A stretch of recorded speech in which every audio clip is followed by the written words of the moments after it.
بايتمتوني بلولاي عمق بحري حصاري رئندي درسنا فخري وآخر زيت منزشن اندوازا وكاقا في لندن تتسمي مكانزا دقيم حجي ستتيالن ملك بيني يا زبلي قلف يا ميتا قلف يوريتنا حدا قول اسمرا زركب الصلينا البيب الانتقالات بالين عيني المزمان كما يدمع زراتك زقم بيدمتك زرب أبانا يبتق إذنا إذناتي عمبابا يلا لا قربا ورماي رساس يلا لا قربا ناطق خون كويت حاريني سبيت عقمك من زعفني رب دامي الله حسفقنا سبعقي بلون كفلا دينا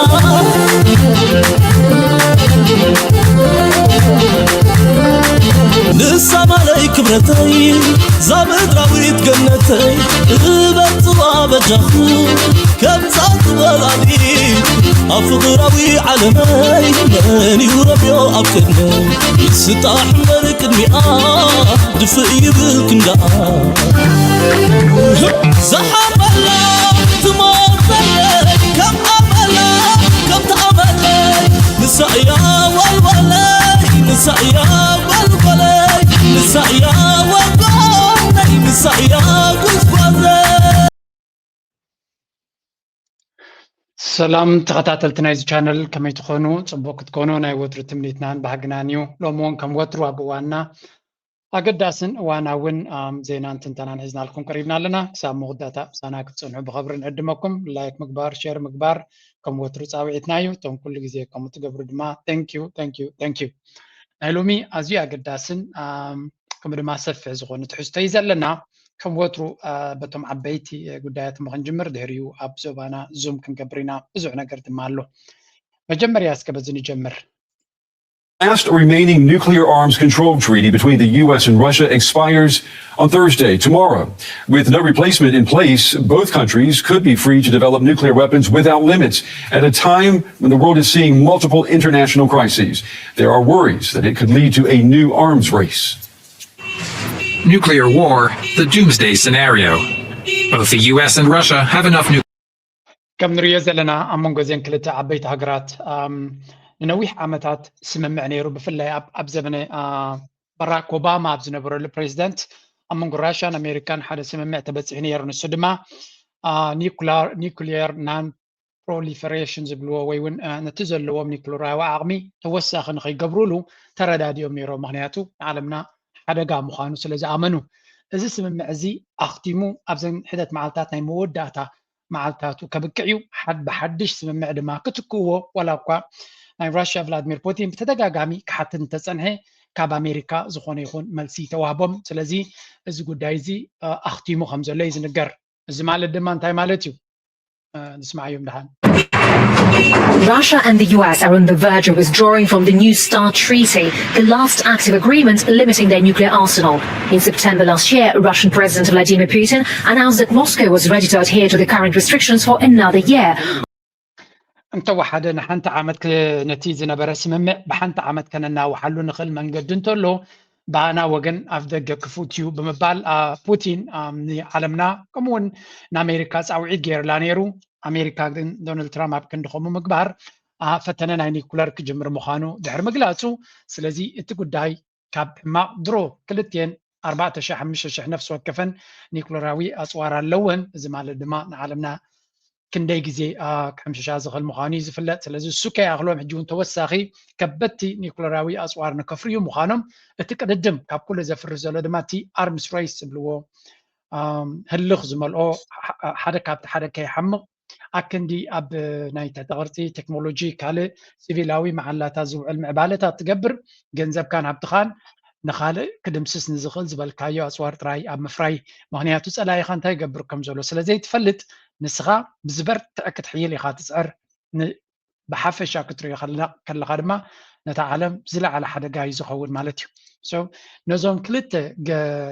ዓበይቲ ሓይልታት መን ከረዳድኦም ይኽእል መን ኮፍ ከብሎም ይኽእል ወላ ሓደ ዝፍለጥ የለን እስከ ንስማዕዮም ኣብዚ እንታይ ኢሎም By saying he would be able to similar step, US President Donald Trump reacted by saying he would be able to secure what he called a more profitable agreement, while Russia's ex-president Dmitry Medvedev, who signed the New START treaty alongside Barack Obama back in 2010, says tensions over the war in Ukraine and fundamental disagreements with Washington on arms control.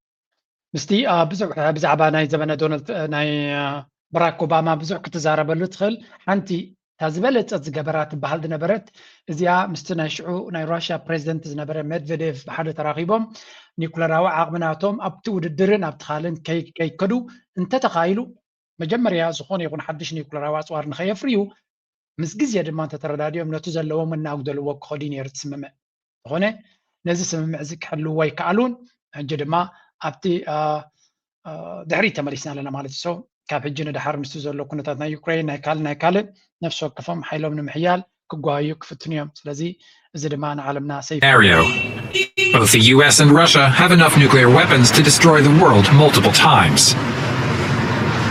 After World War II, the US and the Soviet Union built thousands of nuclear weapons, the nuclear arms race.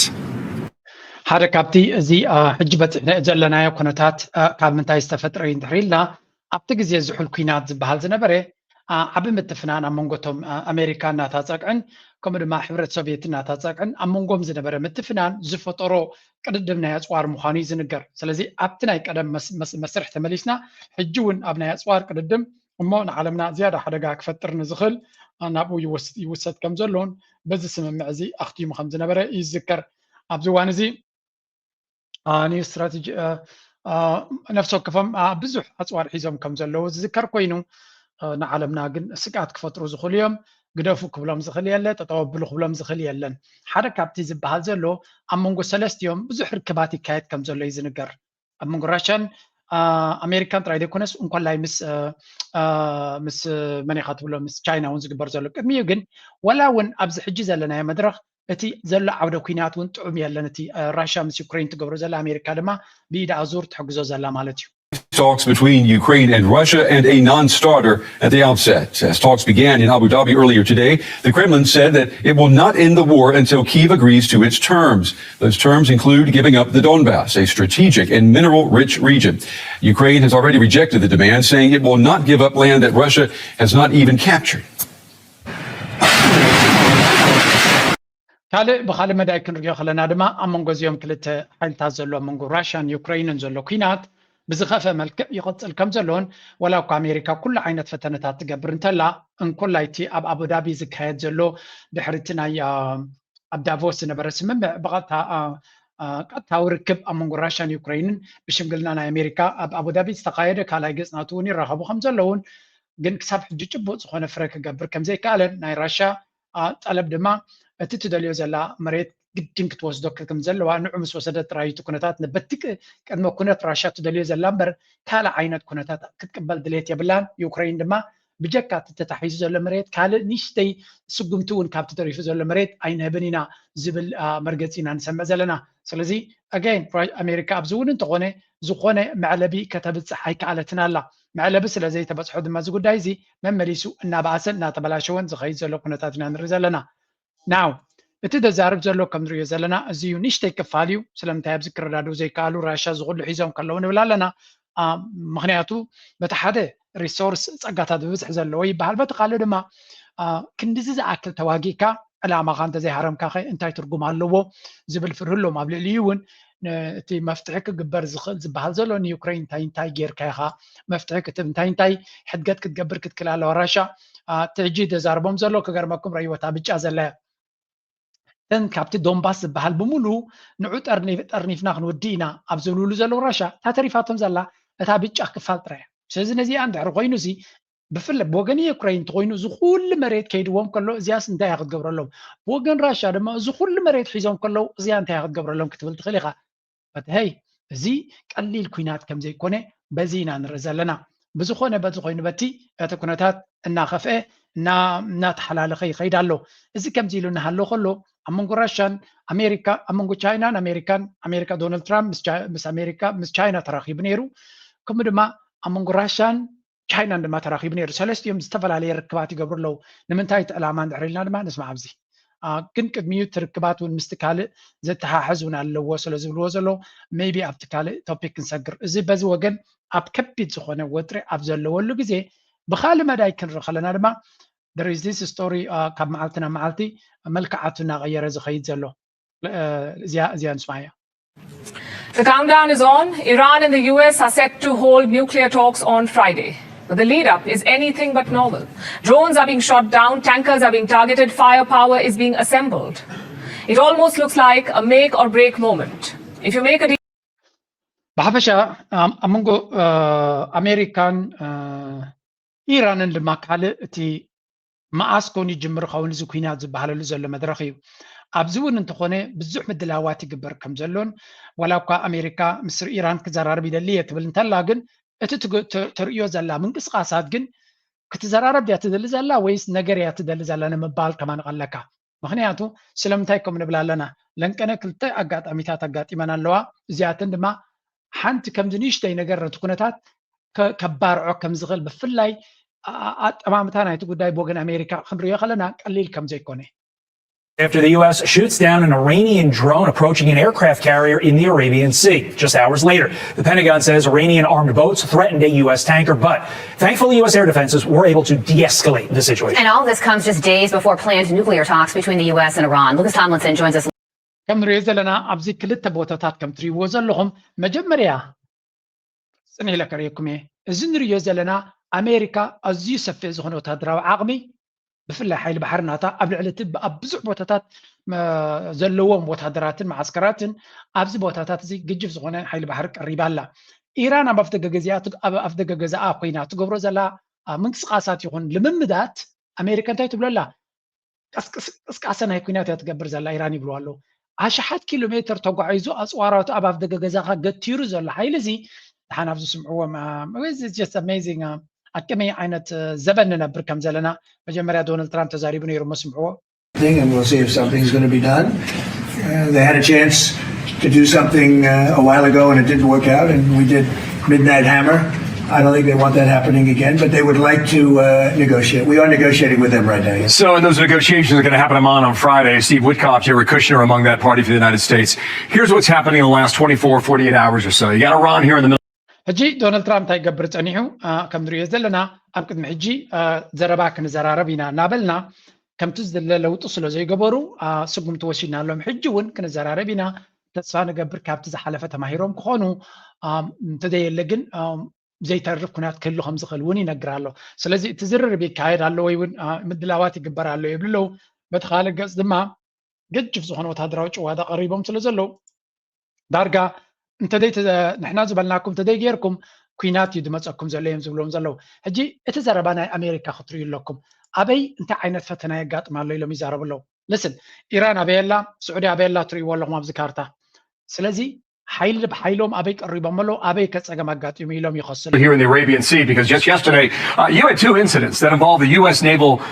forces in the region. Okay, one was an Iranian drone that was shot down. The USS Abraham Lincoln is about 500 miles off the shore of Iran. So the Lincoln thought they were that this drone was impeding on their activity. That was shot from the sky. Then you had a U.S. flagged vessel that outran Iranian gunboats. Incident number 2 that was tucked up right here at the bottom of the Persian Gulf and the Strait of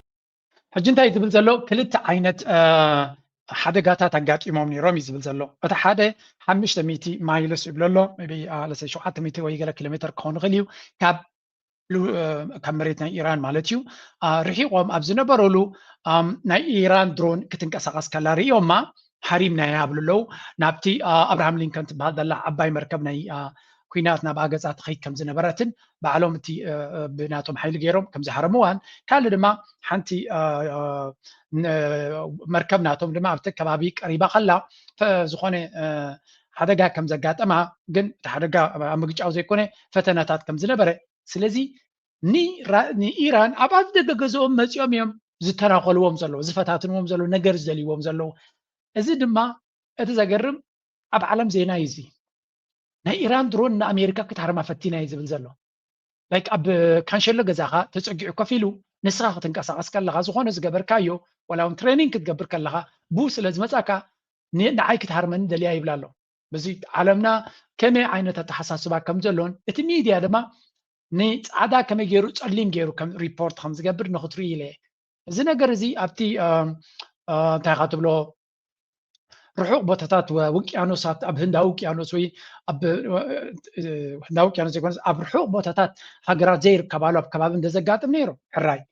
ኣሜሪካ ግን ኣሽሓት ኪሎ ሜትር ከይዳ እያ መፅያ ዘላ ኣብዚ ቦታ እዚ ስለዚ ኢራን ጽቡቕ ጌራ ገለ ማለት ኣይኮነን ግን እቲ ነገር ምድላይ ግን ክሳዕ ክንደይ ዓብ ምዃኑ Hormuz. What's happening in the area? Okay, so this is about the area where the drone was shot down. This is the USS Abraham Lincoln. Clearly, you can see all over this map the naval assets. ከም ትሪእዎ ዘለኹም እዚ እቲ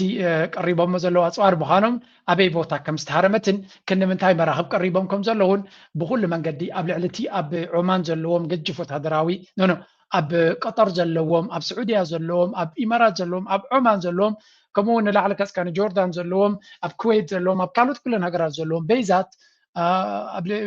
ብኔው ተዚ ኣብ ኩሉ ቦታ እዮም ዘለዉ ኣብ ኢራቅ ኣለዉ ኤቭሪዌር እዮም ዘለዉ ኣሜሪካ ከምዚ ኮይኖም ድማ ኢራን ትፈታትነና ኣላ እናበልካ መክሰስ The naval assets on behalf of the United States Navy are significant right now in the Gulf, especially with the Lincoln just arriving there a few days ago. This is a choke point, right? It's one of the most important choke points in the world when it comes to transporting oil. All right, Strait of Hormuz, okay? You got 21 miles wide at its most narrow point, but the shipping lane is even smaller. It's only 2 miles wide. So any vessels that are traveling in this area, they are well aware of each other as they pass one another. And ስለዚ ኢራን ሓደ ካብቲ መፈራርህናታ እዚ ስትራይት ኦፍ ሃርሙዝ ዝበሃል ዘሎ እቲ ወሽመጥ ናይ ሃርሙዝ ንዑ ክትዓፅዎ እውን ስለ ትኽእል ግን እዚ ድማ ንቁጠባ ናይ ዓለም ዓብ ፅልዋ ዘለዎ እዩ ምክንያቱ ዝበዝሐ ዓብ ክፋል ናይ ነዳዲ ተን ሃገራት ዓረብ ብሙለን በዚየን ዘውፅኦ ናይ ኩዌት በሎ ናይ ባሕሬን በሎ ናይ ስዑድያ በሎ ናይ ቀጠር በሎ ናይ ኢማራት በሎ ካብ ኢራቅ ዝወፅእ እንተሎ ካብ ኢራን ዝመፅእ እንተሎ ኤቭሪቲንግ ኢዝ በዚ ዝወፅእ እዚ ቦታ እዚ እጂ ኣዝዩ ዓቢ ስትራቴጂካዊ ኣገዳስነት ዘለዎ ንዕዳጋታት ናይ ዓለም ድማ ዓብ ፅልዋ ዘለዎ እዩ ስለዚ ናብዚ ቦታ እዚ ዝግበር ኩሉ ፈተነታት ከቢድ ዝኾነ ፅልዋ ክፈጥር ዝኽእል እዩ ብፍላይ ቁጠባ ናይ ዓለም ኣመና ኣብ ተረቢሽሉ ዘሎ መድረኽ ዶናልድ ትራምፕ እውን ክትፃወሮ ዝኽእል ኣይኮነን ወላ ኣሜሪካ እውን ክትፃወሮ ትኽእል ኣይኮነትን እዚ ንኸየጋጥም ግን ደኤስከሌት ነቲ ነገር እናጉደልካ ፀገም እናፍታሕካ ክንድትኸይድ ኣሜሪካ መመሊሳ ኣፅዋር ትፍትን ኣላ ብርግፅ ኣብቲ ሓንቲ በዝራና ንመለስ You get peace. If you don't, you get war. Look at what happened yesterday. A U.S. aircraft carrier was sailing in the Arabian Sea. This is the USS Abraham Lincoln. It was positioned around 800 kilometers off Iran's coast. The U.S. military says this ship was targeted by an Iranian aircraft, a Shahed 139 suicide drone. This drone is often used for long-range surveillance. Experts say it can also carry missiles. So when this drone came close to the U.S. aircraft carrier, the Americans decided to respond. Okay, the G come ንሪኦ ዘለና እቲ ናይ ኢራን ሓይልሲ ወላ ሓንቲ ገበረን ሙሉ ብሙሉእ ኣብ ፅቡቕ ደረጃ ወይ ፅቡቕ እናኸደ ከሎ ዘጋጠመኝ ንብል የለና እቲ ድሮን ዓበይ ድሮን ከም ዝኾነን ሱሳይዳል ድማ ነፍሰ ቅትለታዊ መፅዩ ተፈንጂሩ ከጥፋካ ዝኽእል እዩ እዚ ትሪእዎ ዘለኹም ድማ ኤርክራፍት ካሪየር ዝበሃል ብቢልዮናት ዝትመን ዝዋግኡ ኣብዚ ኣማኢት ነፈርቲ ኩናት ኣለዋ ዘይተኣደነ ቴክኖሎጂ ኣሎ መዓት ሰራዊት ኣለዉ ስለዚ ዝኾነ ይኹን ናብዚ ዝቐርብ ወይ ናብዚ ገፁ ዝንቀሳቐስ ቀልጢፎም እዮም ስጉምቲ ትወስድ ኣሜሪካ ምክንያቱ እዚኣ እንተተሃሪማ ማለት ሓደ መግለፁ ዘይብሉ ግንባር ኣፍሪስካ ኣለኻ ማለት መግለፁ ዘይብሉ ኣዝዩ ዓብ ግንባር ስለዚ ዝኾነ ሪስክ ኣብዚታት ኣይወስዱን እዮም ከም ንሪኦ ዘለና እቲ ፈተና ናብ ኩናት ዶ ክኸይድ ይኽእል ናብ ብዘተ ዶ ይውዳእ ይኸውን ዓለም ሙሉእ ተሻቒሉ ዝጥምቶ ዘሎ ጉዳይ እዩ ስለዚ ኢራን ኩሉ ዓይነት ምድላዋት ኔጎሽት ክትገብር ክትዘራረቡን ድልውነት ከም ዘለዋ ግን እንታይ ትቕድመ ኩነት ናይቲ ምዝርራብ ከዓ እቲ ዝዓበየ ኣገዳስነት እዩ እንታይ እዮም ዝደልዩ have confirmed they'll hold talks in Oman on Friday, hoping to reach a deal to avoid war. Iran's Foreign Minister Abbas Araghchi says he'll attend the meeting in person. Well, Tehran insists the focus must be on its nuclear program and lifting of US sanctions. Washington, though, maintains the threat of military action remains, with a significant US military build-up in the region. Secretary of State Marco Rubio says talks must be wide-ranging for progress to be... ሕጂ እንታይ እዩ ኣብዚ ድርርብ ከካይዱ ምዃኖም ይዛረብ ዘለዉ እንታይ እዮም ከክዘራረቡ ማለት ብዙሕ ግዜ ክዘራረብሎም ክንዘራረብ ኢና ንዘረዘተ ይክልሎ እንታይ እዮም ዝሓትዋ ዘለዉ ንኢራን ምፍላጥ ድማ ኣገዳሲ እዩ ሕጂ ኖርማሊ እታ ቀደም ትዝረብ ዝነበረት ኢራን ኒኩለራዊ ኣፅዋር ከተፍሪ የብላን ዝብል ዝነበረ እዩ ሕጂ ክንቀይሮም እዮም መርገፂ هجي معات طلبات يوم زغرب زلو شوب كم زي كريسماس شوبينج دي مثلا اذا خانتايو ايران نقطه بالمنتا دمو تكوينات كجمر كل غزي كوميتي قد ما كنت كل نجر جبر لنا يبلغها بنخط بالمنتا شعور قانا كوينات نقيد جي سمعوا متاي تاي يوم زلي I think in order for talks to actually lead to something meaningful, they will have to include certain things. And that includes the range of their ballistic missiles. That includes their sponsorship of terrorist organizations across the region. That includes the nuclear program, and that includes the treatment of their own people. They've expressed an interest in meeting and talking. If they change their mind, we're fine with that too. We prefer to meet and talk. I'm not sure you can reach a deal with these guys, but we're going to try to find out. كم تري ود لهم أبزي تي ماركو روبيو دحر بريزنت كالا زعبي سلطان زلون أمريكايو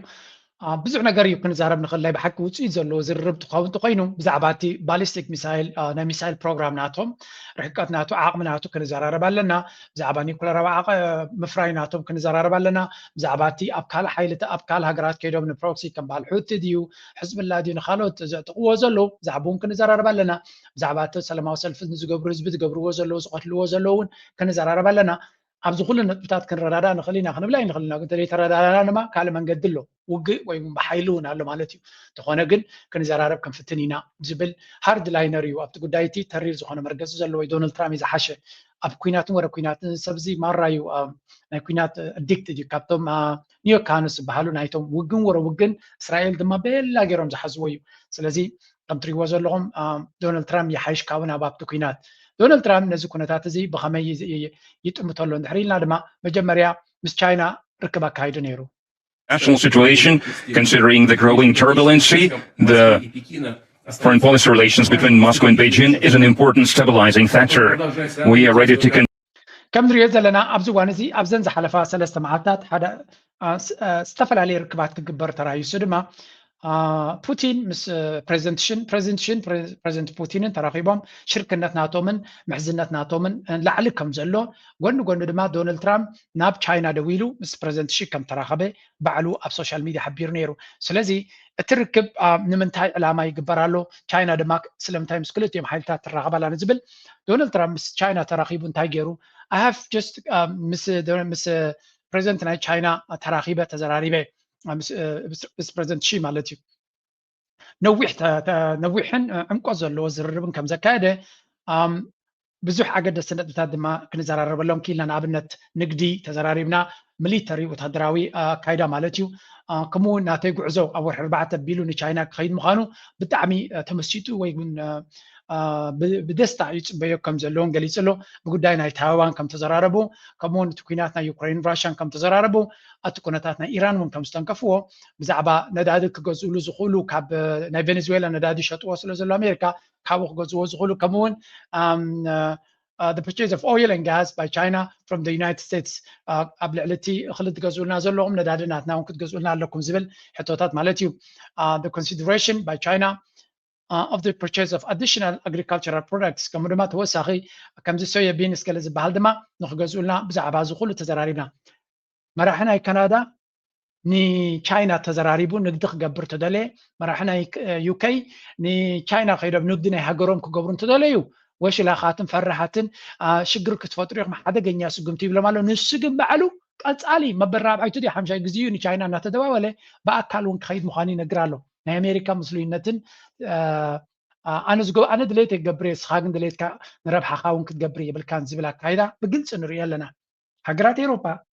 ንረብሓን ኢለና ኣብ ካልእ ክኸዳ ከለዋ ክኹንንዎንን እገዳ ከውርዱለን ካናዳ ብፍላይ ነቲ ሃገራውን ፋሕፋሕ ንኸነብላ ኢና ዝመስል ኣካይዳ ከካይዱ ቀኒዮም ካናዳ ኣሜሪካ ተሃርማላ መፍትሒ ናይ ሽግራ ኢላ ክትከይተደለየ ድማ መፍትሒ ከይተናድዩ ክትሞቱ ጥራይ ዘለኩም ዚ ዓይነቱ ንስ ግን ሽግር ኣብዘ ዘጋጠሞ ኣብ ቻይና ደው ኢሉ ሽግሩ ብዘረባ ምስ ቻይና ክፈትሕ ደልሎ ቻይና ከንተ ትገብር ኣላ ንኩሎም ተዛርቦ ኤቭሪባዲ ፀገም ኣለካ ካም ዊ ሶልቭ ዮር ፕሮብለም ሽግር ኣለካ ሽግርካ ንምፍታሕ ክንሕግዘካ ኢና እቲ ዕላማ ግን ቻይና ኩሉ ግዜ እዮም ዝገዙ ዘሎ ቻይና ኩሉ እዚ ዝርርብ ገለ ክበሃል ከሎ ንቻይና ፅቡቅ እዩ ምክንያቱ ብግዜ እናተቐላጥፉ ዝምዕብሉ ሃገር ዘሎ ቴክኖሎጂ ናቶም ወታደራዊ በላ ካል ኩሉ ይሕንበብ ስለ ዘሎ እንታይ እዮም ዝገብሩ ዘሎ ኦኬ أمريكا نتزراربنا دراما يبقى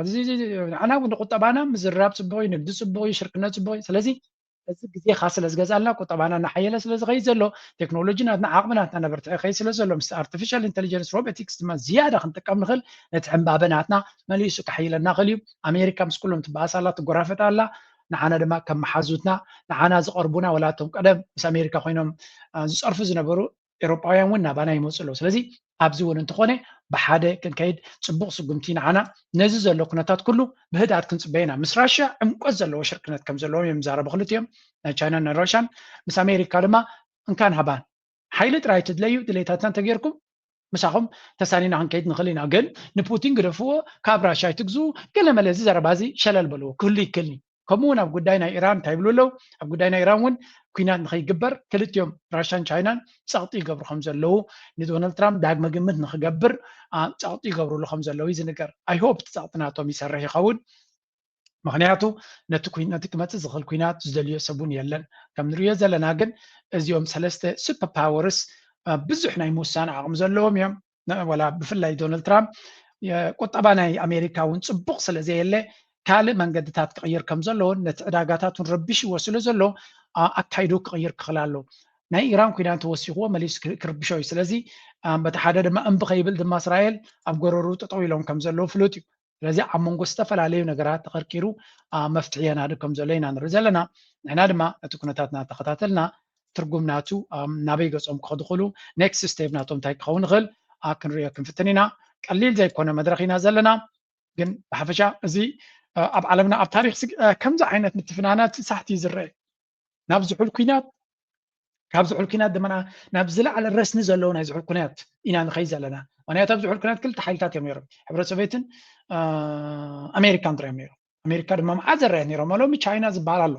ሱፐር ፓወር ማለት እዩ ስለዚ እቲ ኩነታት ድማ ኣዝዩ ዝተፈለየ ካብቲ ናይ ቀደም ኣብኡ ኣይብፅሓ ንኸውን ነዚ ብኮ እዚ እናንበቡ እቶም ማእከሎት ሓይልታት ንዓና ንኤርትራ ንኣብነት ንቐርኒ ኣፍሪካ ቻይና ራሽያ ኣሜሪካ ይኮኑ ስጋኣት ኮይኖም ዘለዉ ሎሚ እቶም ኣብ ትሕትዮም ዘሎ ሓይልታት ነዚ ናይ ኣሜሪካን ቻይና ናይ ካልእ ሓጓፋት ንሓትሕዶም ዝኾንዎ ዘለዉ ይርዩ ስለ ዘለዉ ንዑ መዝሚዞም ኣብ ከባቢና ዝፃወትዎ ዘለዉ ሓደ ብሓደ ክንርኢ ክንፍትን ኢና ለትስ ጎ In the latest twist in their volatile relations, Ethiopia has accused its former ally Eritrea of committing mass killings during the 2-year war in Tigray, which ended in 2022. Eritrean forces fought alongside the Ethiopian army against the Tigray People's Liberation Front. Asmara's information minister has described the accusations as cheap and despicable lies. ከምዛ ሰማዕኩማ እንታይ እዚ ዜናታት ኣብቲ ኢንተርናሽናል ሚድያ ክዘረብ ከሎ ኩሉ ግዜ እንታይ ኢና ንብል ኤርትራ ነዚ ናይ ብልፅግና ክሲ መልሲ ክትበሉ ኣለዋ ክንብል ከለና ኤርትራ ድማ መልሲ ክህቡ ከለዉ ፅቡቕ ገበሩ ንብል ንኸምዚ እዩ እንታይ እዚ ዜና እዚ ሪፖርት ክኸውን ከሎ እንታይ ኢሎም ቀልጢፎም ናይ ኢትዮጵያ ፕራይም ሚኒስተር ንኤርትራ ኣብ ኩነታት ናይ ትግራይ ዝተገበረ ኩሉ ዓይነት ገበናት ሰራዊት ናይ ኤርትራ ይፈፂሞ ኢሉ ከሲሱ ነይሩ ከምኡ ኢሉ ከሲሱ ኢሎም ተተዛሪቦም እቲ ዝሰምዕ ዘሎ ሓቂ እውን ክመስሊ ይኽእል እዩ ምስ ኣልግብ ኣቢሎም ግን መልሲ ናይ ኤርትራ ስለዝኾነ መንግስቲ ናይ ኤርትራ ግን ውፁእ ሓሶት ከም ዝኾነን እዚ ነገር ዘይጋጠመ ምዃኑን ንካልእ ኩናት ይዓልም ስለ ዘሎ ከም መበገሲ ናይ ኩናት ምክንያት ስለ ዝደሊ ዘሎ ዝገብሮ ዘሎ እዩ ብምባል መሊስሉ ክብሉ ከለዉ እዚኣያታ ኤግዛክትሊ መልሲ እንድሕር ሂብካ እቶም ሚድያታት ዜና ክሰርሑ ስርሖም ስለ ዝኾነ ቀልጢፋ ኤርትራ መልሲ እንድሕር ሂባ ነቲ ዝግበር ዘሎ ክለይም ወይ እውን ክሲ ወይ እውን ፀለመ ኤርትራ መልሲ ሂባትሉ መንግስቲ ኤርትራ ነፂግዎ እንተተባሂሉ እጂ ደን እቲ ሰብ ከም መዛዝን ይኽእል መንግስቲ ኤርትራ መልሲ ተዘሂብዎ ግን መንግስቲ ኤርትራ ንሕቶ ተሓቲቱ ዝኾነ መልሲ ዝወሃበ የለን እንተተባሂሉ ግን ሜይቢ ኤርትራ ትም ስለ ዝበለት ከም ሓቂ ዝወስድ ሰብ መዓት ይክእል ዝኽእል ስለዚ ኤርትራ ክትምልስ ከላ ነቲ ዜና ነቲ ናራቲቭ እውን ወላ እኳ ኣንፃርና ብዙሕ ክገብሩ ዝኽእሉ ተኮይኖም ነቲ ዘረባ ግን ከመይ ገይሮም ይዓፅዎ እዛ ሕጂ ናይ ኣቶ የማነ ገብረ መስቀል መልሲ ካብቲ ዝተዛረቦ ኢሚድየትሊ ስለዘይነበረት ገሊኦም ድማ ደይ መደይሎም ንዕኡ ስለዘይርዩ እምበር ጥዕና ዘለዎ ጋዜጠኛ ኢትዮጵያ ከምዚ ኢላ ኤርትራ ከንታይ ኢላ ይኽእል ስለዚ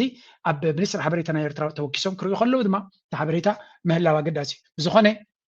እዚ ፅቡቕ እዩ ካብዚ ቀፂሉ ሓንቲ ለንቀነደይ ረኣናያ ዝነበርና ኣብዚያ ስምዕዋ መንግስት የኢትዮጵያ መንግስት የውስጥ ጉዳዩን መፍታት ሳይችል ቀርቶ የቀይ ባህር ጉዳይ ያነሳል ብሎ ይከሳሉ የውስጥ ጉዳያችን ላይ ሽንኩርት ከታፊው በርበሬ አቅራቢው አማሳዩ ተቀምጦ ሳለ ውስጥና ውጭ የሚለው ጉዳይ እንዴት ይሆናል ሕጂ እንታይ ይብላ ኣሎ ኣብዚ ከም ትሪእዎ ዘለኹም መንግስቲ ኤርትራ ብተደጋጋሚ ክዛረብ ከሎ ነቲ ብልፅግና ዝዛረቦ ዘሎ ወይም ዝሓቶ ዘሎ ውሽጣዊ ጉዳይካ ቅድም ግበር ኣብ ናይ ደገ ባሕሪ ዶ ናይ ገለ ዶ ኢልካ ትገብሮ ዘለኻ ውሽጣዊ ጉዳይካ እንትዕረኻ ብዛዕባ ሃገርካ ብዛዕባ ምዕባለ ዘገድሰካ ተኮይኑ መጀመርያ ውሽጣዊ ሰላምካ ከተውሕዝ ፈትን ውሽጣዊ ሰላም ውሽጣዊ ኩነታትካ ከይፈታሕካ ናባና ገጽካ ትገብሮ ዘለኻ ድራማ ድማ መህደሚ ኢኻ ትጥቀም ዘለኻ ኤርትራ ጥራይ ኣይኮነትን ማሕበረሰብ ዓለም ብዙሕ ግዜ ይከም ዝብሎ ግን ኣብ ውሽጣዊ ጉዳይ ናተይ ሽጉርቲ ዝቕርድድ ገለ ዘቐብል ዘይቲ ገለ ዝገብር ኩሉ ከሎ ብዛዕባ ውሽጣውን ደጋውን ክዛረብ ክሞራል ኣለዋ ዲ ኤርትራ ዝብል ዘሎ እንታይ ጭብጥ ኣለካ ውሽጣዊ ጉዳይካ ኤርትራ ትፃወተሉ ከም ዘላ ወይ ኤርትራ ትገብሮ ከም ዘላ እንታይ ጭብጥ ቅሪብካ ብዛዕባ ኤርትራ ዝዛረቦ እዚ ሰብ እዚ ውፁእ ሓሶት እዩ መዓልታዊ ኣብ ነፍሲ ወከፍ መድረክ ዝዛረቦ ሓሶት እዩ ኣብዚያ ነዚ ዲባንክ ምግባር ድማ ሓያል ስራሕ ከም ዘድልየናን ሓያል ተበግሶን ፃዕርን ከም ዘድልየና ምግንዛብ የድሊ ሲራክ ባህልቢ ሓደ ካብቶም ኣብ ናይ ሚድያ ኣጠቃቅማ ኣብ ናይ ሕብረተሰብና ብፍላይ ኣብ ኤክስ ከምኡውን ኣብ ፌስቡክ መስለኒ ፅቡቅ ገይሩ ሰብ ዝሃርመ እንተሎ ንሱ እዩ ስለዚ እንታይ ኢሉ ገይሩ ነይሩ ኣብዚ እዚያ ስምዕዋ እስኪ አሁን አንዳንዶች ልክ ጸቡ እንደ ኦቨርናይት የመጣ ይመስለው ሰው እንደዛ አይደለም ታሪኩ ስለማንናገረው ነው እዚያ ዘረባ እዚያ ኣብዚያ ሕጂ ዝገበራ ዘይኮነ ቅድሚያ ዝገበራ ፓርላማ ክመፅእ ከሎ ኩሉ ግዜ ሓድሽ ምክንያትን ሓድሽ ድራማን ሕጂ ዝመፅእ ሽዑ እንታይ ኢሉ ምስ ኢትዮጵያ ዘባእሰና ዘሎ ፀገም ከምዚ ሎሚ ኣብ ሓንቲ ለይቲ ወይ ኣብ ሓደ ግዜ ዝመፅእ ዝመስሎ ሰብ ብዙሕ እዩ እንተኾነ ግን እቲ ሓቂ ክነግረኩም ኢሉ ሽዑ እንታይ ኢሉ ይነጊርዎም ስምዕዎም ምስ ኤርትራ ዘባእሰና እንታይ ኢሉ ልስን ኣብዚያ ሕጂ ምስ መፀ ድማ ካልእ ምክንያት ሕጂ መፅእ መንገድ ጠግነን ከጨረስን በኋላ ፖርቱ ችግር አለበት ሲሉ የጋራ ወዳጅ የሆነ ሀገር ለምነን ጀነሬተር እና ክሬን በእርዳታ ወደ ኤርትራ እንዲመጣ አድርገን አሰብ ፖርት ሲደርስ የኤርትራ መንግስት አልፈልግም ብሎ መለሰ። ያኔ ነው የገባን ይሄ ነገር ለካ ተስፋ የለውም የሚለው መንገድ ጠገን ለምንም ብናመጣም ፍላጎት አልነበረም። ወደ ኤርትራ ከም ትሪእዎ ዘለኹም ኣብዚ ምስ ኤርትራ ተረዳዲና ወደብ ዓሰብ ኣጠቃቅማ ዝምልከት እዩ ዝብል ዘሎ ወደብ ክንጥቀም ኢና ምስ በልና ኣብ ደገ ባሕሪ እቲ ወደብ ድልውነት ከም ዘይብሉ ቴክኖሎጂን ገለ ነገር ዝጎደሎ ከም ዘለዎን ስለዚ ከምኡ ምስ በለና ንሕና ድማ ናይ ክልቴና ሃገር ፈታዊ ዝነበረ ሓቲትና ዘድሊ ነገራት ለሚና ሒዝና ምስ ኣምፃና ኣይደልን እየ ኢሉ ስለምንታይ እቲ ንብረት ብምንታይ መንገዲ ዝኣቱ ዘሎ ኢሉ መንግስቲ ኤርትራ ብምንታይ ዋንነት እዩ መን ይክውንኖ ብለቃሕቲ ዝኣቱ ዘሎ እንታይ እቲ ምርድዳእ እቲ ንብረት ዝኣቱ ዘሎ ስለዚ ኤርትራ ሰቂሉ ተኻሪ ኮነ ዝቕመጥ ዘሎ ትገዛ ኣብ ደገ ባሕሪ ወደብ ኤርትራ እዩ ስለዚ ኤርትራ ናይ ምን ንብረታዊ ይኣትሎ ንምንታይ ዕላማ ይኣትሎ ብልዕሊ ኩሉ ድማ ናይ ኢማራት እዩ ነይሩ እቲ ንብረት ኢማራት ድማ ምስ ኢማራት ዝነበሮም ካልኩሌሽንስ ድማ ድሮ ተወዲ ስለዝነበረ ኣብቲ እዋን ኤርትራ መዓልታ ትፅበ ነይራ እምበር ድሮ ግምት ወሲዶም ነይሮም እዮም ስለዚ ኣይንደልና ኢሎም ሕጂ ንሱ ነዚ ጉዳይ እዚ ኤርትራ ሉላዊት ሃገር እያ ሉላዊት ሃገር ተኮይና ድማ ኩሉ ዓይነት ኣብ ውሽጢ ሃገራን ዝግበር ስምምዕ ድሌታ እያ ትገብር ኣምትያለኝ እዩ ድሌታ ዝግድዳ የለን ሉላዊት ሃገር ከመይ እያ ትገብር ንዓዓ ደዋፅኣ ዘበለ ደይዋፅኣ እንድሕር ኮይኑ ድኳን ኬትካ በዓል ገንዘብ እንድሕር ኮይንካ ድኳን ኬትካ ነቲ ንብረት ደዋፅኣካ እንተኮይኑ ጥራይ ትገዝኦ ክንምንታይ ዘረባ ዋላ ደርፊ ደሪፍልካ ዋላ ሙዚቃ ገይርልካ ዋላ ቁርሲ ገይርልካ ይኮን ደይትደልያ እንተኮይንካ ትገዛእ ነኻ በዓል ድኳን እንተኮይንካ ድማ ከምኡ እታ ንብረት ክሸጣ ተደልይካ ጥራይካ ትሸጣ ስለዚ እዚ ሰብ እዚ እዚኣ እታ ምክንያት ኢሉ ኣብቲ ገባሕሪ ንኸይንጥቀም ንሽርክነት ኣብዪ ኢሉ ክሸጣ ፈቲኑ ሽዑ እታ ናይ ዓሰብ ጥርዚ ከይዳ ስለ ዝነበረ ሽዑ ሕጂ ስለዝሞተቶ እሳታ ጉዳይ ስለዝሞተታ ይደልዩ ኣብ ትግራይ ነገር ክፅሕትር ኣለዎ ኣብ መንጎ ማሕራን ተጋሩን ነቲ ህዝቢ ተጋሩ ድማ ምስ ኤርትራ ንምባኣስ ዝገብራ ዘሎ እዩ ስምዑ ሕጂ እንታይ ይብል እዚ ሕጂ ዝመፀት እያ እታ ካልእቲ ወደ ኤርትራ ኣብዚያ ስምዑ ወድሃን 3 months later ጸቡ የተጀመረው ብዙዎች እንደሚያስቡት የቀይ ባህር ጉዳይ ሲመጣ አይደለም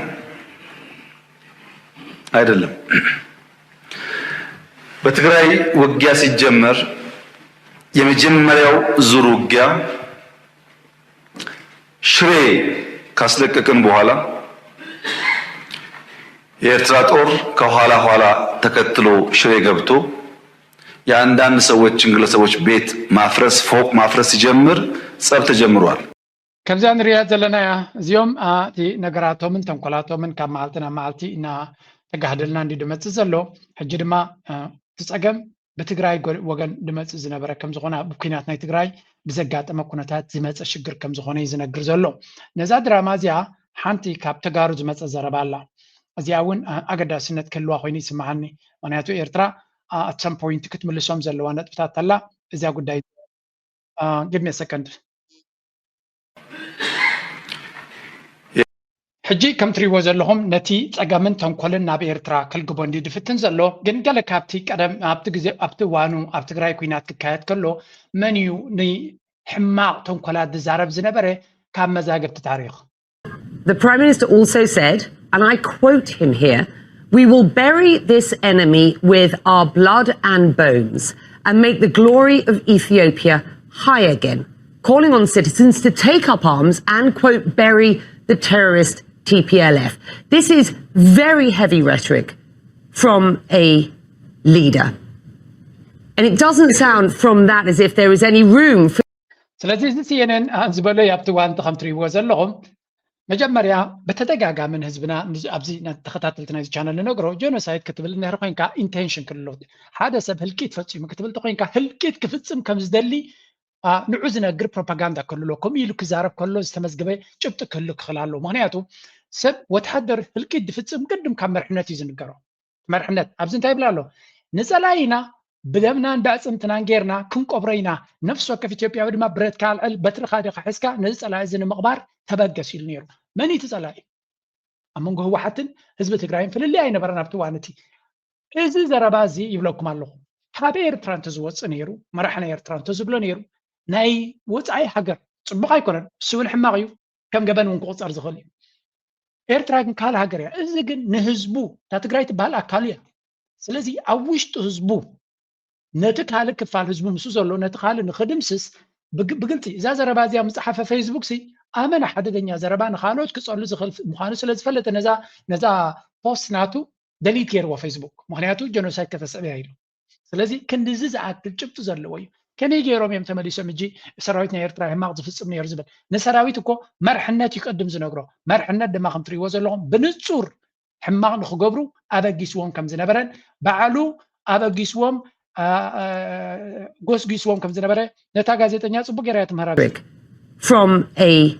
leader. And it doesn't sound from that as if there is any room for the Ethiopian government to talk to the TPLF. Look, Facebook removed the Prime Minister's post. How can Ethiopia unite under this current Prime Minister when he continues to use language inciting violence? ስለዚ ብትክክል ከም ትሪእዎ ደሎም ፅቡቅ ዝኾነ ዘረባ እዚ ቤኪ ኣንደርሰን እያ ትበሃል ጋዜጠኛ ዓባይ ኣንከር ናይ ሲኤንኤን እያ ነቲ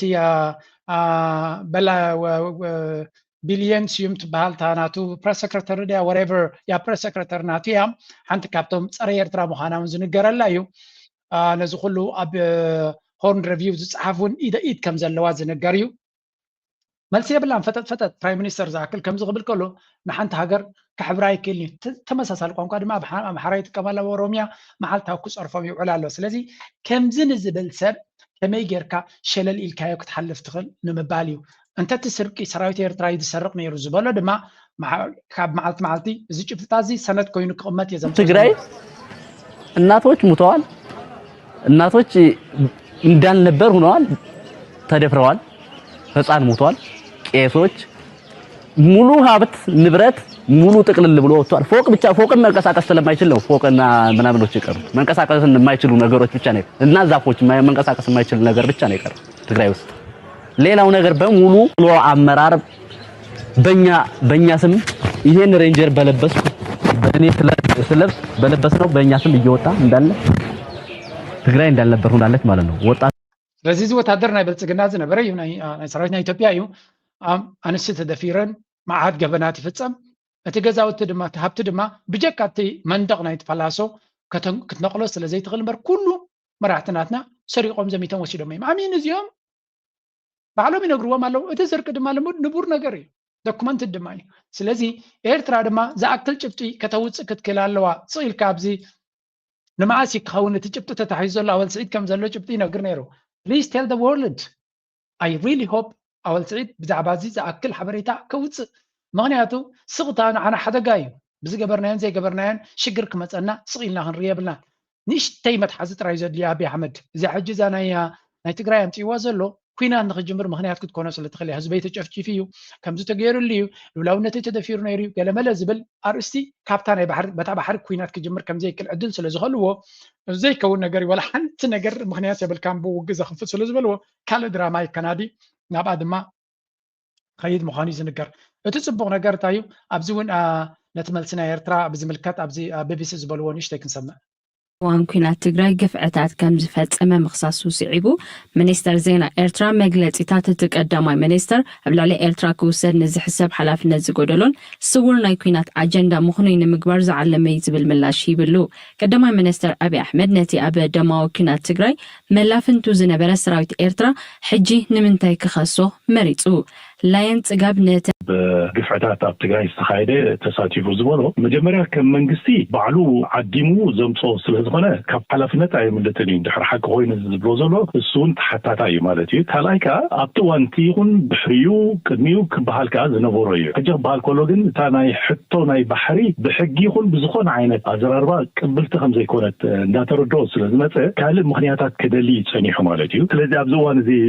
ነዚ ጉዳይ ዝመልዓል እዩ ኣብ ሞንጎ ኤርትራን ወይ ከዓ መንግስቲ ናይ ኤርትራን ኣብ ሞንጎ ሕወሓትን ቲዲኤፍን ፀገም ንክፈጥር ባእሲ ንክፈጥር ዘይምትእማን ምጥርጣር ክፈጥር በቲ ናቶ ረኣያ ከዓ ነቶም ንዓይ የስጉን እዮም ዝብሎም ሓይልታት ነንሕድሕዶም ዳባኣስኩ ኣብ ምጥርጣርን ኣብ ምትፍናንን ኣብ ረፅምን እንድሕር እትዮም ናተይ ፀብለልትነት ክወሓሰለይ ይኽእል ብዝብል ኣተሓሳስባ እዩ ዝሰርሕ ዘሎ ኣብ ኩናት ትግራይ ገሰታት ሰብኣዊ መሰላት እዛ ንሪያ ዘለና ጉዳያ ስለዚ ብኩሉ መንገዲ እንተጠሚትካያ ተመሳሳሊ መዕለብያ ትገብረልካ ኣብ ተመሳሳሊ መዕለብያ ተምፃልካ ካልእ ኣብዚ እዋን እዚ ምናልባት ገለ እንታይ ዝብሉ ትሰምዕ ኣብ ደገ ባሕሪ ትብል ኣጀንዳ እኮ ቀስ ብቐስ ይገድፋ እዩ ዘሎ ኖ ንሱ ይገዲፍዋ ዘሎ ምክንያቱ እቶም ዲፕሎማትናቱ እንታይ ይብሉ ኣለዉ እዚ ድማ ኤርትራውያን ቀፃሊ ስራሕ ከድልየና ምዃኑ ሸለል ከይንብሎ ሸለልትነት ናይ ኤርትራ እዩ ዝኩሉ ፀገም ዝፈጥረልና ዘሎ ባህላያነ say access to the Red Sea is essential to protecting the nation's vital interests, noting that a rapidly growing population and expanding economy make access to the sea indispensable for sustainable development. They further stress that as an anchor state in the region, Ethiopia's access to the sea is crucial not only for its own progress, but also for the peace and security of the entire ኣብ ደገ ባሕሪ ናይ ኢትዮጵያ ነቲ ከባቢያዊ ሰላምን ርግኣትን ኣገዳሲ እዮም ዝብሉ ዘለው እዚ ኣብ ሃገራዊ ቴሌቪዥን ዝበሃል ዘሎ እዩ ተራ ዘረባ ኣይኮነን ኣብዚ ስምዕዎም ቶም ዲፕሎማት ናቶም ድማ ድብልዎ ዘለው historically very connected with the Red Sea and until the last 30 years I don't think in historical times or before history that Ethiopia is away from the Red Sea so unfortunately ሰብ ደወደይ ክንዲ ሰብ ኣብ 2 ሰከንድ ናይ ጉግል ሰርች ክትረኽቦ ትኽእል መልሲ ክንዲዚ ይሕስ እዩ ከምዚ ንዝሕስኸ ከመይ ገይሮም እዮም ኣብቲ ስልጣን ዘቐምጥዎም ዘሎ ማለት ላይክ ዲፎልት ስቴት ከምዚ ከይሓሰብካ ትሕስወሉ ዘረባ ኢና ንሰምዕ ዘለና እንታይ ስከኢሉ ኢትዮጵያ ሲ ምስ ታሪክ ሲ ተፈጥራዊ ምትእስሳር ዘለዎ ሃገር እያ ብጀካ ዘን ድሕሪ ናፅነት ናይ ኤርትራ 30 ገለን ዓመታት ኢትዮጵያ ኩሉ ግዜ ምስ ቀይ ባሕሪ ኮኔክትድ እያ ነይራ ዝብል ዘሎ ሓሳዊ ኢኻ ትብሎ ነዚ ማለት ተጋጊኻ ገለ ንኻሊእ ዝበሃል ስለምንታይ ኤርትራ ቅድሚ 30 ዓመታት እሱ ኣብ ካብ 1890 ክሳብ 1952 ጣልያን ክገዛ ከሎ እንግሊዝ ክገዛ ከሎ ኣብ ባሕሪ ኤርትራ ነርካ ዲኻ ስለዚ ውፁእ ዝኾነ ሓሶት ዘረባ ይዛረብ ዘሎ እዚ ካልኣይ ቅድሚ እውን ግብፂ ከምኡውን ትርኩ ከለዉ ኣብ ገማግም ባሕሪ በናይ ገማግም ትጥቀሙ ነርኩም ኣይናይ ወደባት ትጥቀሙ ነርኩም ኣብ ኤርትራ ሲ ኣይናይ ወደብ ትጥቀሙ ነርኩም ስለዚ 300 ዓመት ብውሕዱ ኣብ ገማግም ባሕሪ ናይ ኤርትራ ከም ዝተጠቀሙ ዝኾነ ይኹን ጭብጢ የለን እታ እንኮ ዝብልዋ ዘረባ ናብ ዘመነ ኣክሱም ኪንግዶም ክትምለስ ኢኻ ኣክሱም ናትካ ዝበለካ ከመን እዩ ንሕና ብፅሒት ኣለና ኣብቲ ኣክሱም ዝበሃል ምክንያቱ እንድሕር ኣክሱም ሓያል መንግስነት ነይሩ ብኣና ረጊፁ ስለ ዝሓልፍ ዝነበረ እዩ ፒሪየድ እዚኣቶም ደይ መደይ ኢሎም ታሪክ ንምብልሻው ዓጢቆም ዘለዉ ምዃኖምን ንሕና ኣንከር ስቴት ኢና ኣንከርኩን ወላ ዲስ ኣንከርኩን ንዓነ ዝምልከት ጉዳይ ኣይኮነን ኣብዚ እውን ስምዖም ሓደ ሰብ ስለ ዝበለ ጥራይ ኣይኮነን ብኩላቶም እዮም ኣበዮም ቀኒዮም ካይፈልጡ It's not actually considered as a necessary step. It is a must because of various reasons. National interest is an interest that is beyond race, religion, ideological affiliations. It is an interest that we promote on the basis of being a citizen of a nation. So this national interest should be promoted, and it should be promoted by everyone else. Those who transcend, those who go beyond this, are supposed to be the enemies or the adversaries of the nation. They have a national interest. And if it is a Red Sea, it's part of national interest. It looks like a GERD, which is part of national. هذا لنكن كابت بارلمان جميرو نمجمريا دسمع قال تمثل ناشونال انترست بال 10 غزي زغما زلو انتاينا مالتيو حطونا بحري حطونا هاغراوي دحنتي ويون هاغراوي يا هاغراوي ناشونال سيكيورتي ولا ناشونال انترست مالت هاغراوي هاغراوي ربحاينا نبلو نخل كمو سلا زخونه ማንም ሰብ ክድግፎ ይዝግባ ንዑ ክድግፍ ዘይክል ድማ ፀረ ሃገርን ፀረ ኢትዮጵያን ይክባሃል ዘሎ ዝመስል ዘረባ ይዛረብ ዘሎ አገይ በተደጋጋሚ ነዛ አጀንዳ ናይ ባሕሪ ኣብ ነፍሶ ከሆላ ቤት ትምህርቲዮም ክምሩ ጀሚሮም ዘሎ ንቆልዑ ዝኻንታዩ ኣብቲ ሕፅበተ ኣእምሮ ሰፊሕ ሕፅበተ ኣእምሮ ክንገብር ኣለና ዕድመዳ ሂቦም ንኸውን በርቲ ፕላናቶም ንሕና ብዙሕ ህዝቢ ስለ ዝኾንና ንዝኣክል ህዝቢ እንድሕር ሕፅበተ ኣእምሮ ጌርናሉ ብፍላይ ድማ ነቲ ኣብ ገጠራት ዘሎ ካልእ ቴክኖሎጂን ኢንተርኔትን ገይሩ ትክክለኛ ሓበሬታ ክእክብ ዘይክእል ንዑ ሕፅበተ ኣእምሮ ተጌርናሉ ብስምዒት መጊብናዮ ወተሃደር ኮይኑ ንሃገረይን ንገለመለን ኢሉ ክዋግኣልና ይኽእል እዩ ዝብል እዩ ነታ ውሽጢ ሃገሩ ኢትዮጵያ ሓራ ንክገብር ካብ ናይ ፀጥታ ድሕነነትን ንክገብር ዘይከኣለ ሰራዊት እንደገ ኸይዱ ተዋጊኡ ባሕር ከምፃሎም ይሓዝቡ ምህላዎም ድማ ኣካል ናይቲ ቀፃሊ ንሪኦ ዕሽነትን ድንቁርናና ንርኢ ድሓን ንሕና ኩሉ ግዜ ነዝፀላኢኻ ካባኻ ዝዓቢ ፀላኢ ይፍጠረሉ ንብል ኣብዚያ ድማ ስምዕዎ إثيوبيا بأحمد تصريحات ترامب بأن السد الكبير الجديد في بلاده تم تمويله من قبل الولايات المتحدة. كبراتنا كبران هداسين لقد أنجزنا أبز حلفنا جيرناكم هنا إذا قد دايز ديا نسبزي قول كاتلو ويلنا أنا بإكسبوست جيريا ما عاد صار في زقات ما نزلينا جيركمي السودما بزعبان تايو بزعبا نهداسي ويون نتجرد زبال ديجا هنصرها خلنا 5 سنتيم زحجزنا ويون زلك حنا ونيلن بجنزبنا وجنزب إثيوبيا يتسريه ويزبل زلو دونالد ترامب لما بتدقاقامي زدي غازي أمريكا سريحته بنا أمريكا فاينانس يتساريه إيلو نير تدقاقامي قبص عيان دما أنا تايلا نيري نقبص عيان نلبا معمتو لسلو زخونة صيفها نيري دونالد ترامب زبالا تانسو زبالا كو سمعكم مادم دونالد ترامب زبالا أبزيان ترخيبنا زيا تزربا صبوك يركم زيا شير قبروا بيك سناتي سلزي Ethiopia, it's one of the largest dams in the world, the largest dam in Africa, but it's one of the largest dams anywhere in the world. It was financed by the United States. ስለዚህ ዶናልድ ትራምፕ በዓልና ይናሰርሕናዮ ይብላሎ ንሱ ድማ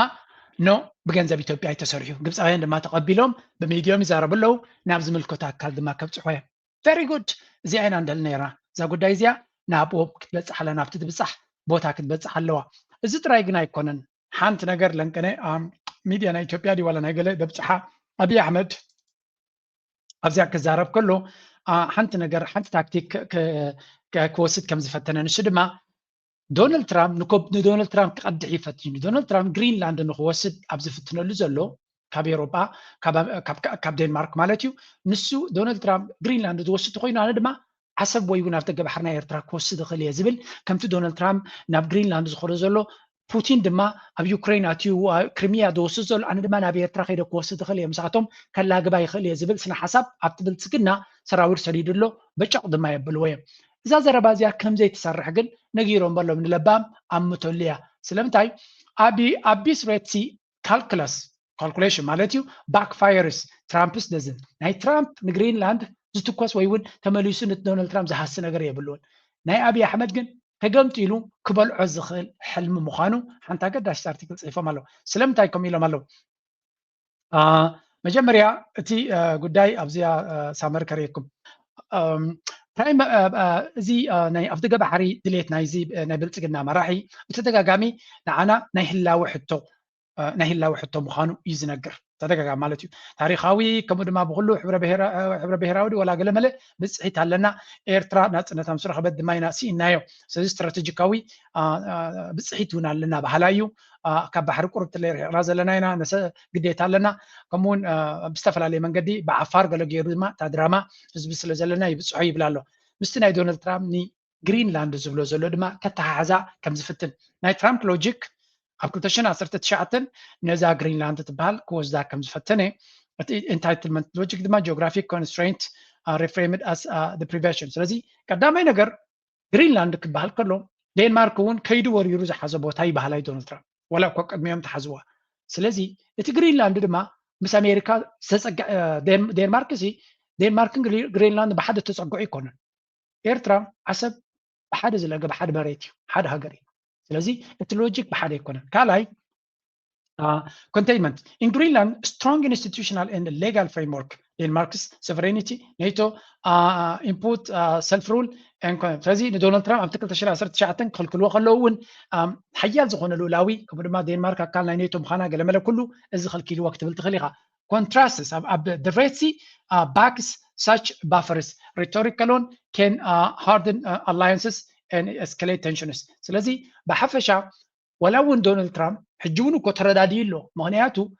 ነታ ግሪንላንድ ትበሃል ንሰኪሪቲ ንኽጥቀመላ ኣካል ናይ ኔቶ ኮይኑ ኣፁ ወታደራቱ ኣብ ክእቱ ተፈቒድልካ ኣሎ እዮም ዝብልዎ ዘለዉ ዝኸልከለካ እኮ የለን ማዓስከራት ኣለካ ከተስፋ ትኽእል ኢኻ ወታደራት ግበር ዶናልድ ትራምፕ ይብልዎ ኣሎ ጥራይ ብሓይሊ ክጎብጣ ይትበል እቲ ዋንነት ክወስደ ይትበል ይብልዎ ኣሎ እዚ ግን ምስ ኤርትራ ዘራኽብ የብሉን ኤርትራ ሉላዊት ሃገር እያ ኣብይ ኣሕመድ ድማ ወላ ሓንቲ የብሉን ኣብ ኤርትራ ስለዚ ምስ ናይ ግሪንላንድ ከተሓሓሶ ከተሓናፍሶ ምፍታኑ ደሉዥናል ሃውታትያን ስለ ዝኾነ እምበር ክልቲኡ ዝተሓሓዝ ኣይኮነን ይብልዎ እዚ ካብኡ ቀፂሎም ድማ ናይ ዞባዊ ፅልዋ ወይ ዲፕሎማስያዊ ፅልዋ ኢትዮጵያስ ኤንታይትልመንት ዲስኮርስ ኢመርጅስ ኣፍተር ፕሪቶሪያ ኣግሪመንት ኤንድ ኢንተርናል ፍራግመንቴሽን ውሽጣዊ ምምቕቓል ዘለዎ ሃገር ሒዙ ውዕል ፕሪቶሪያ ገይሩ ምስ ትግራይ ሓደ ነገር ክውድእ ኣብ ዝግብኦ ግዜ ድማ ነዚ ሓሳብ ኣምፅዎ ዘሎ ስለዚ ናሽናሊስት ሞቢላይዜሽን እቲ ዕላማ ድማ ንህዝቢ ኢትዮጵያ በዛ ኣጀንዳ እዚ ጌርካ ኣብ ሃገራዊ ስምዒት ኢቲኻ ውሽጣዊ ድጋፍ ንምርካብ ዝገበሮ እዩ ሪጅናል ሪኣክሽንስ ግብረ መልሲ እንታይ ፈጢሩ ግብፂ ቪውስ ኢጅፕት ኣዝ ዲስታቢላይዚንግ ሪቪዥኒስት ኣክተር ግብፂ ነዚ ኢትዮጵያ ኣብ ትሕቲ መርሕነት ናይዚ ብልፅግና ወይ ናይ ኣቢ ረባሽን ነቲ ሃገር ርግኣት ዝኽልክል ዘሎ ሓይልን ኢላ ተመሓላልፈላ ሊንኪንግ ሬድ ሲ ክሌምስ ቱ ናይል ባዚን እዚ ኸ እዚ ብቀይ ባሕሪ ዝገብሮ ዘሎ ተመሳሳሊ ኣብቲ ናይ ናይል ጉዳይ እውን ተመሳሳሊ ባሕሪ ከም ዘለዎ ጌራ ንዓለም ክትእምን ትፍትናላ ፅቡቅ ዝኾነ ተቐባልነት ድማ ትረኽበሉላ ኣውትሪች ቱ ኮንቴይን እዚ ኸ ናብቲ ዞባታት መፅያ ግብፂ ምስ ኩለን ሃገራት ናይ ቀይ ባሕሪ ትገብሮ ዘላ ዝምድና ድማ ናይ ኣቢ ስንፍና ዝፈጥሮ ምዃኑ እዮም ዝነግሩ ዘለዉ ስለዚ ብሓፈሻ ኩሉ ነገር ዝገብሮ ዘሎ ንኣቢ ዝቐትል እምበር ዘርብሕ ከም ዘይኮነ እዮም ዝነግሩ ኣብ መወዳእታ እዚ ኩሉ ዝገብሮ ዘሎ ሕጂ እውን እዚ ናይ ዓፋር ጎስጓስ ዝገብሮ ዘሎ ብዙሕ ፀገም ተገምጢሉ ክመፅእ ዝኽእል ሪስክ ማልቲፕላየር ኤክስክሉዲንግ ሎካል ኮንሰንት undermines infrastructure, security, and stability. A small state logic. Eritrea compensates by embedding alliances and signing sovereignty with Red Sea security. Eritrea ishte ilu ንዕቑ ዝኸሉ ዘሎ ድማ ኤርትራ ሉላዊት ሃገርን ስትራቴጂካዊ ቦታን ሃገርን ስለ ዝኾነት ወላ እውን ንእሽተ ኢሉ ዝንዕቃ ዘሎ ምስ ዓበይቲ ሃገራት ዝደለየቶ ዲል ክትገብር ትኽእል እያ ንእሽተ ኣይኮነትን ግን እቲ ካልኩሌሽን ናቱ ክንምንታይ ሓደጋ ይፈጥር ከም ዘሎ ንኢትዮጵያ እዮም ዝነግርዎ ዘለዉ ዌል ጉድላክ ዳት ጥራይካ ትብሎ ነዚ ንሕና ንብሎ የብልናን እዚ ዝኸዶ ዘሎ ጌጋ ምዃኑ ዋላ እውን እቶም ፈተውቲ እዮም ዝነግርዎ ዘሎ ዋላ እቶም ፈተውቱ ሓደ ኣብዚ ግብፂ ዶናልድ ትራምፕ ኣብዚ እዋን እዚ ብዝኾነ ይኹን መለክዒ ምስ ኣቢ ክውግን ከም ዘይክእል ሓደ ካብቶም ፈተውቱ ናቱ የማኽሮም ኣሎ At the time, it was similar as now because when the United States was involved, it was not what I would call an honest broker. As we would say in American English, he put the thumb on the scale in favor of Egypt. And that's one of the truths that you cannot deny because it's a geopolitical factor that if somebody asks the United States to choose between Egypt and Ethiopia, it would be Egypt given the scope of interest that the United States has with Egypt as opposed to Ethiopia. Now, will that... Exactly. ስለዚ እዚ ሓደ ካብቶም ኢትዮጵያ ወይ ሞት ዝብል ይነግሮ ኣሎ ዶናልድ ትራምፕ ኣብዚ እዋን እዚ ቅኑዕ መንጎኛ ክኸውን ኣይክእልኒ ፍትሓዊ መንጎኛ ክኸውን ወይ ፍትሓዊ ዳኛ ክኸውን ዓራቂ ክኸውን ኣይክእልኒ ምክንያቱ ምስ ግብፂ ወጊኑ ከም ዘሎ እቲ ምክንያት ድማ ርድዩ ግብፂ ብዙሕ ጂኦፖለቲካዊ ኣገዳስነት ኣለዋ ስትራቴጂካዊ ኣገዳስነት ኣለዋ ኣብዚ ሕጂ መድረክ ንዶናልድ ትራምፕ ኢትዮጵያ ድማ ወላ ሓንቲ ረለቫንስ የብላን ወይ እውን እንተለዋ ምስ ናይ ግብፂ ዝወዳደር ኣይኮነን ስለዚ ዶናልድ ትራምፕ ንግብፂ ወገን ፀቅ ናይ ግብፂ ኮይኑ ክምስክር ዝኽእል ወይ እውን ውሳነ ክህብ ዝኽእል ኢትዮጵያ ድማ ፈታዊ ናይ ኢትዮጵያ እዚ ዝነግሮ ዘሎ ኣብዚ ጉዳይ እዚ ቻንስ የብላን እዩ ዝብሎ ዘሎ እዚ ጥራይ ግራ ኣይኮነን ኣብዚ እዋን እዚ ብዙሕ ነገር ብሓደ እናተገጣጠመ ይመፅእ ከም ዘሎ እዩ ዝነግር ዘሎ ብዙሕ ምክንያቱ እዚ ብልፅግና ሓደገኛ ፀወታ ይፃወት ከም ዘሎ ሓደገኛ very very dangerous بقدامي حنت ريبورت يبكم نيره ذا ريبورت زيا نبزو حسابات زقرمت يا زيا تريواز لهم ابز حلفون رينا زيا حجة ريواز لهم I'm gonna give you also ابزون كالك بكم كفتني just one second زي بقدامي درانايو سراويت ناي دعم سرع ني سراويت ناي السودان حدقኛ ዝኾነ መጥቃዕቲ ከም ዘካየደሉ ዝዝከር ኮይኑ ስለምንታይ ተኻይዱ ዝብል ሓቀኛ ስእልን ሓበሬታን ክወጽ ጀሚሩ ኣሎ እዚ ሓበሬታ እዚ ኣበይ ኣጋጢሙ ንዝብል ታስሊ በይና ክበር ወይለና ምድሓን ከም ትሪእዎ ዘለኹም ኣብ ብሉ ናይል ስቴት ዝበሃል ካብ ኢትዮጵያ ተበጊሱ እቲ ሰራዊት ናይ ዳዕመ ሰሪዕ ካብ ዳርፎር ተበጊሱ ከም ዝበሃል ዘሎ ቤን ገይሩ ብደቡብ ሱዳን ገይሩ ብኢትዮጵያ ገይሩ ናብ ሱዳን ኣትዩ መጥቃዕቲ ንሰራዊት ሱዳን ፈጺምሎም ኣገዳሲት ስትራቴጂካዊት ከተማ ድማ ተቆጻጺሩ ዝበሃል ዘሎ ስለዚ አብይ አሕመድ ነታ ቀንዲ ቀያሕ መስመር ሰጊርዋ ከም ዘሎ እዩ ዝንገር ዘሎ ቀያሕ መስመር ሓደ መዓልቲ ሱዳናውያን ነዛ ጉዳይ እዚኣ ብኸመይ መንገዲ ክምለስዎ ምዃኖም ብዙሓት እዮም ዝዛረቡ ዘለዉ this is going to happen ምናልባት ነዛ ዘረባ እዚኣ ካባይ ንላዕሊ ፅቡቅ ገይሩ ዝገለፃ ሓደ ሰብ ነይሩ እንተረኺበዮ ክበክመ እዚ ሕጂ ዝገብሮ ዘሎ ብኸመይ መንገዲ ትማልስ ክመፅኦም ምዃኑ ሓደ መዓልቲ because this is a very very sad reality እስከዚያ ስምዕዋ መድሕሪዩ ከተሓዘልኩም እየ ስለምንታይ ከም ትብላላ ሓንቲ ፅቡቕቲ ኣርቲክል ድማ ብዛዕባ ተፃሒፋ ኣላ 100 የተሳዒሩ ኣብ ኩሉ ሚድያ የለን በቃ ዝኣምኖ ኢትዮጵያዊ የለ ዝኣምኖ ኣምሓራይ የለ ዝኣምኖ ትግራዋይ የለ ዝኣምኖ ኦሮሞ የለ ካብ ኢትዮጵያ እዩ ዝብል ዘሎ ካብ ወፃኢ ኤርትራውያን ኣያምንዎን እዮም ዝፍሉጥ እዩ ሱዳናውያን ስኖም ንኺሶምሉ ኣለው ፅባሕ መዓልቲ ክቅየሪ ክበልዕዎ እዮም መፅኦም which is ንሕና ሽዑ እንዳሰሓና እንዳጣቃዕና ምርኣይ ጥራሕ ይስራሕና ካልእ ስራሕ የብልና ደቂ ዓድና ሽዑ ኢትዮጵያ ተወሪራ ዶ ገለ ከይትብሉ ሓደራኹም ኣብዘይ እንታይ ዝበሃል ኣብዘይ ጓይላኻ ምስዕሳዕ ንግደፎ ስለዚ ትማሊ بملؤ ኣብ ሶሻል ሚድያ ተሳዒሩ بملؤ ክስታይል ኣሎ ሶ ንዑ ብዝምልከት ኢና ሕጂ እዚኣ ናትናኤል ዝብላ ዘሎ ብክልተ መንገዲ ክንርያ ኢና ብሰለስተ መንገዲ ክንርያ ኢና ሓደ እዛ ሪፖርት እዚኣ ስምዕዋ ብልፅግና ኣብ ሱዳን ፈፂምዎ ዘሎ እንኮላይ ሚድያ ናቱ ዝነግሮ ዘሎ እየ ዘርእየኩም ዘለኹ መጀመርያ ቅድሚ ነዚያ ናይ ብልፅግና ዝበላ ሓንቲ ኣገዳሲት ኣርቲክል ኣብ ዝወፅእ ኣላ እዛ ኣርቲክል እዚኣ እንታይ ትብል ኣብ ብሉ ናይል ፍሮንት ኢግናይትስ ኣን ኦፊሻል ኣብዚ እውን ሓደ ገለ ካብቶም ቀደም ፀረ ኤርትራ ዝነበሩ ሎሚ ቀስ ብቀስ ከይተረድኦ ናብ ኤርትራ ይኣትውለው ንኤርትራ ዝፀልእዋ ዝነበሩ ኤርትራ ኣብቲ ከባቢ ትገብሮ ዘላ ንፕሬዚደንት ኢሳያስ ድማ ብፍሉይ ዝፀልእዎ ዝነበሩ ኣበርክቶ ናይ ኤርትራ ይርይዎ ስለ ዘሎ ብፍላይ ኣብ ጉዳይ ናይ ሱዳን ከይፈተው ኣብ ጎኒ ኤርትራ ንክኾኑ ይግደዱ ኣሎ ከይፈተው ሓደ ካብቶም እዚ ካሜሮን ሃድሰን ዝበሃል እዩ ኣብዚ ብሉ ናይል ኣጋጢሙ ዘሎ ስታርቲንግ front is starting and Abiy's role in Sudan's war is becoming visible. ስለዚህ ተራናይ አብይ አሕመድ መሰጋገር ናይ ሎጂስቲክ ሃብት ራይ ኮነ ቀጥታዊ ኢድ እትኸም ዘሎ this is about to be a strategic blunder of epic proportions. እዚ ዝገብረ ዘሎ እቲ ዝዓበየ እንደራ ኣዝዩ ዓብይ ስትራቴጂካዊ እንደራ ይፍፅም ከም ዘሎ አብይ አሕመድ ውሽጣዊ ፀገምን ካልእ ፋሕፋሕ ዝበለት ሃገር ሒዙ ዘሎ ኣብ ጉዳይ ናይ ሱዳን ኣብ ቀንዲ ሓደገኛ መድረኽ ሰራዊት ሱዳን ኣብ ዝዕወተሉ ዘሎ ሰራዊት ሱዳን መንግስቲ ሱዳን ድማ ዓብ ደገፍ ኣብ ዝረኽበሉ ዘሎ ዝገብሮ ዘሎ ሓደገኛ ውሳነ እዩ ዝብሎ ዘሎ this could keep the region destabilized for years to come እዚ ድማ ነቲ ዞባ ንዓመታት ኣብ ሕማቕ ከም ዝነብር ክገብሮ እዩ ሰራዊት ሱዳን won't forget the neighbors who betrayed them ሰራዊት ሱዳን ህዝቢ ሱዳን ኣብዚ ከምዚ ሕጂ ሎሚ ፈተና ኣብ ታሪኾም ኣጋጢሞም ኣይፈልጥን እዩ ክንብል ንኽእል ኢና ክንደፍር ንኽእል ኢና ስለዚ ኣብዚ ታሪኻዊ ግፍዒ ሃገር ተበታቲና ህዝቢ ብኣማይተ ሸሓት ዝሃልቀሉ ኣብ ዘሎ ግዜ ሕማቕ ዝገብሮን ዘሎ ክርስዕዎ ዝኽእሉ ይኮኑ ኣብይ ኣሕመድ ድማ ሓደ ካብቶም ብኣሉታ ዝጥቀሱ ዘሎ ኣብዚ ጉዳይ እዚ ብኣሉታ ጥራይ ዘይኮነስ ዓብ ስምራ ዝገድፍ ዘሎ እሞ ከዓ ኣብ ዝተወደየ ጉዳይ ኣብ ዝተወደየ መርዓ ዝስዕስዕ ዘሎ እዩ ኣብዚ ይብሎ ኢለ ሰለስተ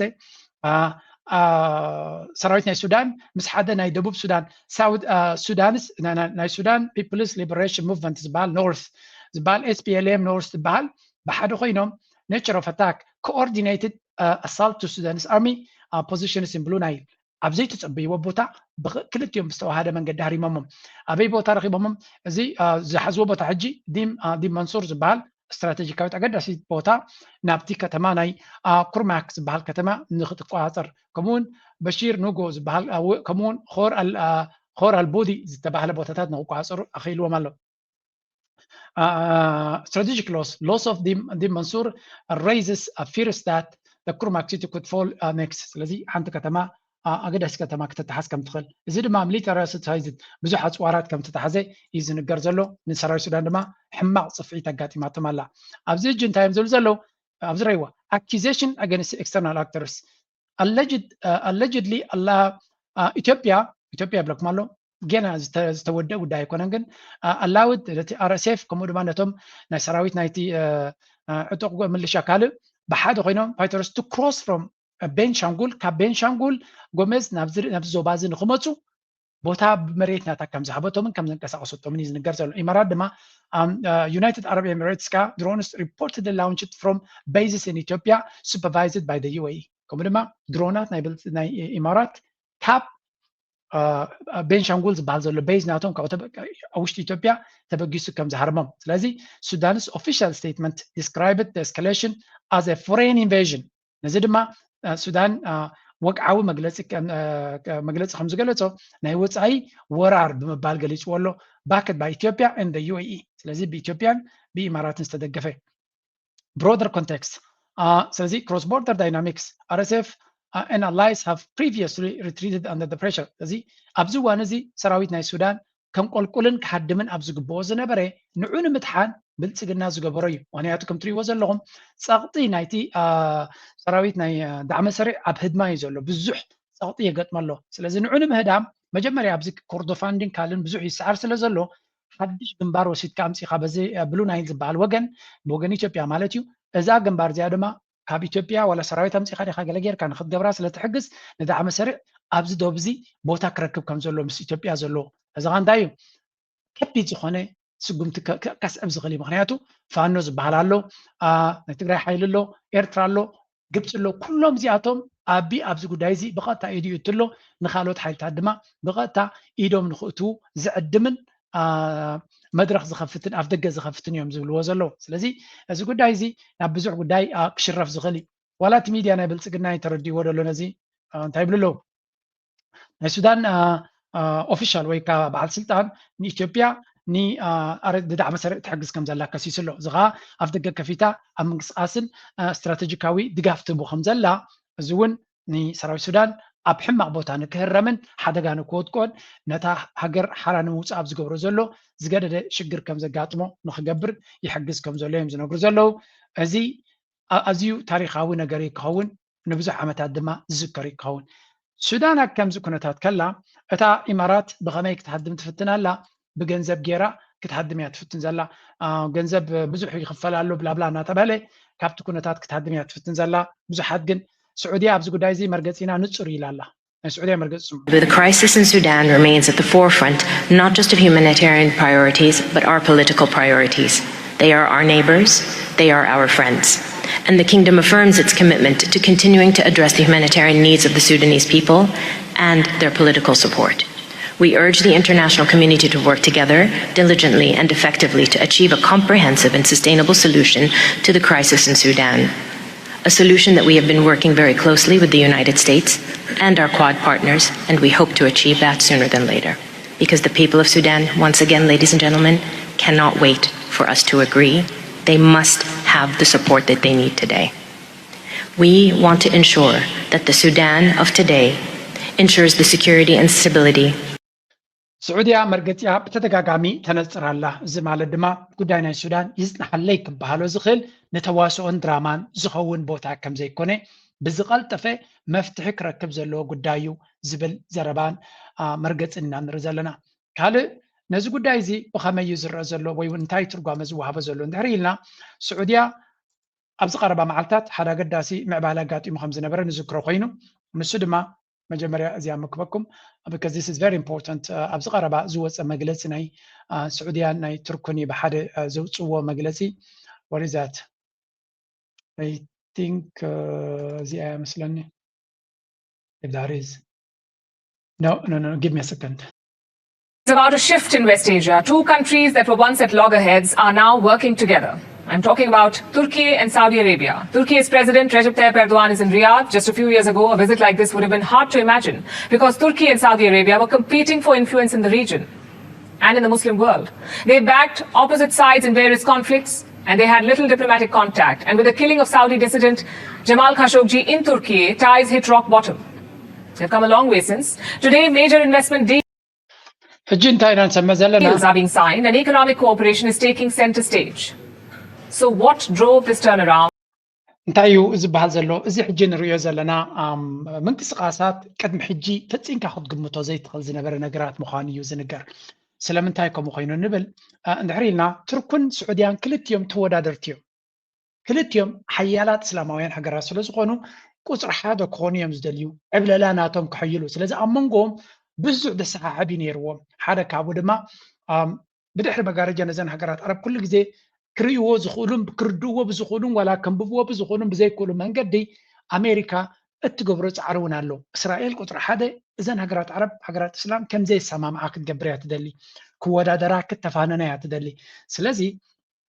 ናይ ስዑድያ ናይ ቱርክን ፍልይ ዝበለ እዩ ምክንያቱ ስዑድያ መበቆል ናይ እስልምና ስለዝኾነት ብዙሓት ሃገራት ከም በዓል ቱርክ ዝኣመሰላ ከምኡውን ኢራን ዝኣመሰላ ኢማራት እውን ቱሳም ኤክስተንት ነቲ ናይ ስዑድያ ፅልዋ ክምንጥልዎ ይደልዮም ምክንያቱ ስዑድያ ከምቲ ዝደለ ብቁጠባ ኣይዓበየትን ወይ ገለ ስለ ዝብሉ ነቲ ቦታቲ